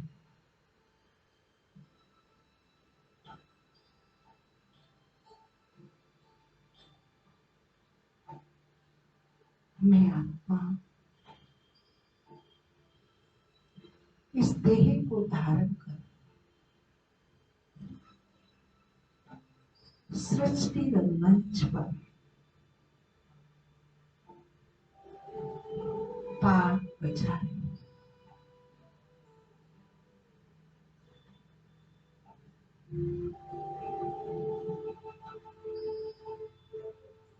मैं आत्मा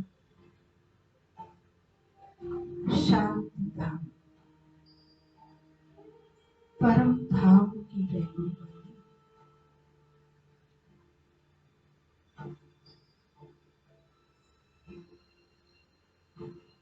मुझ आत्मा को वापस उस ज्योति के देश शांति धाम परम धाम लौटना।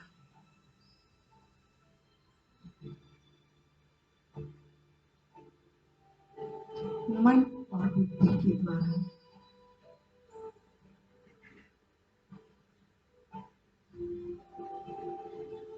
देह और देह से व्यापी होकर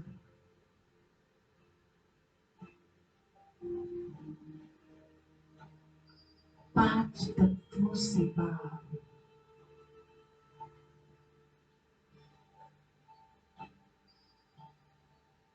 सूर्य चांद तारागण से दूर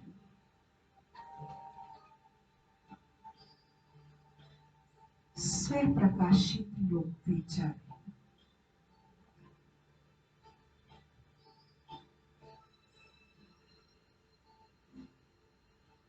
मुझ आत्मा के धाम में सर्वत्र शांति ही शांति।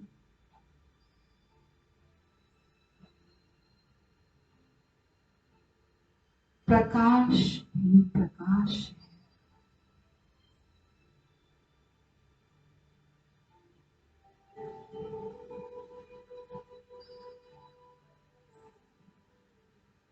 मैं आत्मा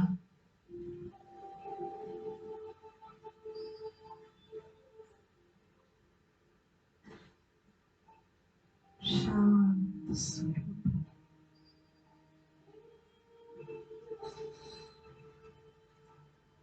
मुझ आत्मा के पिता परमात्मा भी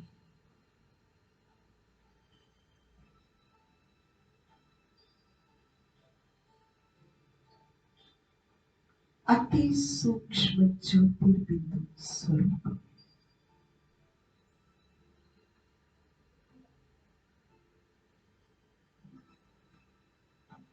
चमकता हुआ सितारा।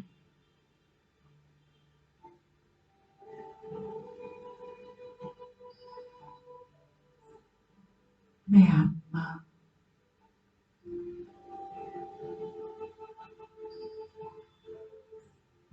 अपने सन्मुख उस प्रकाश की ज्योति को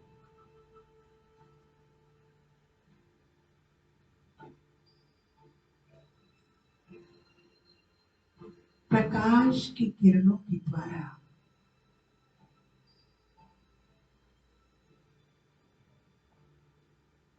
अपने ऊपर केंद्रित कर रहे हैं।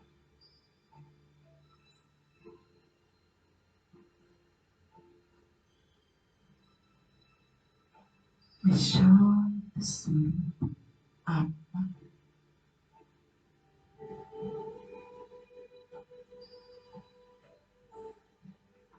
शांति के सागर से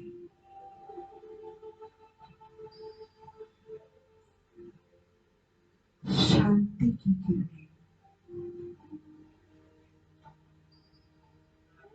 फैल रही।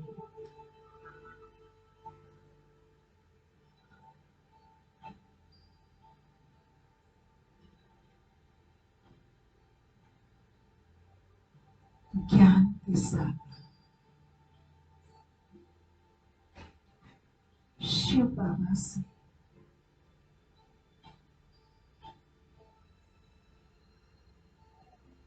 ज्ञान की शक्ति मुझ आत्मा में समाती जा रही।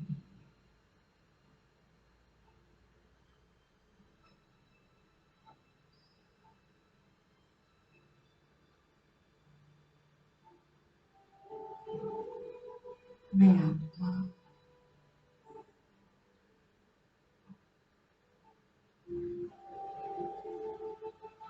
परमात्मा शक्तियों से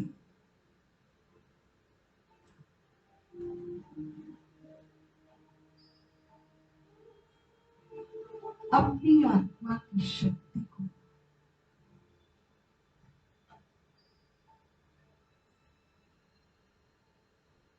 बढ़ाते जा रही।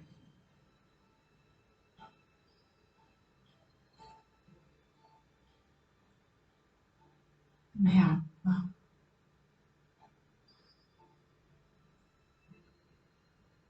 अपने स्वरूप में स्थित स्वधर्म में स्थित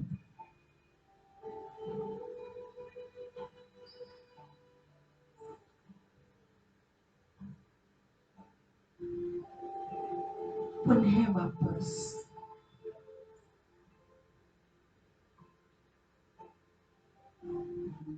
साकार वतन में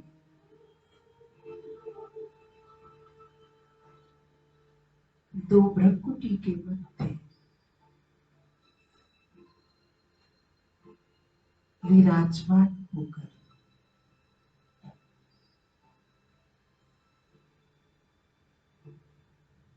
कर्मयोग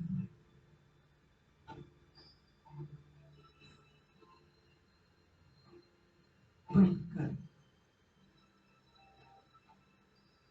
कर्म करने के लिए उपस्थित।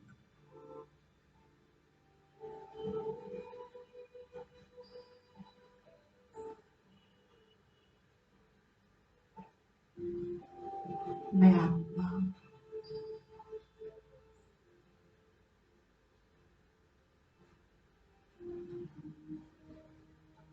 शांत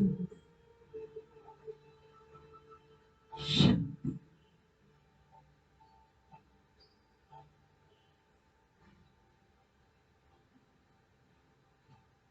सत्य शुद्ध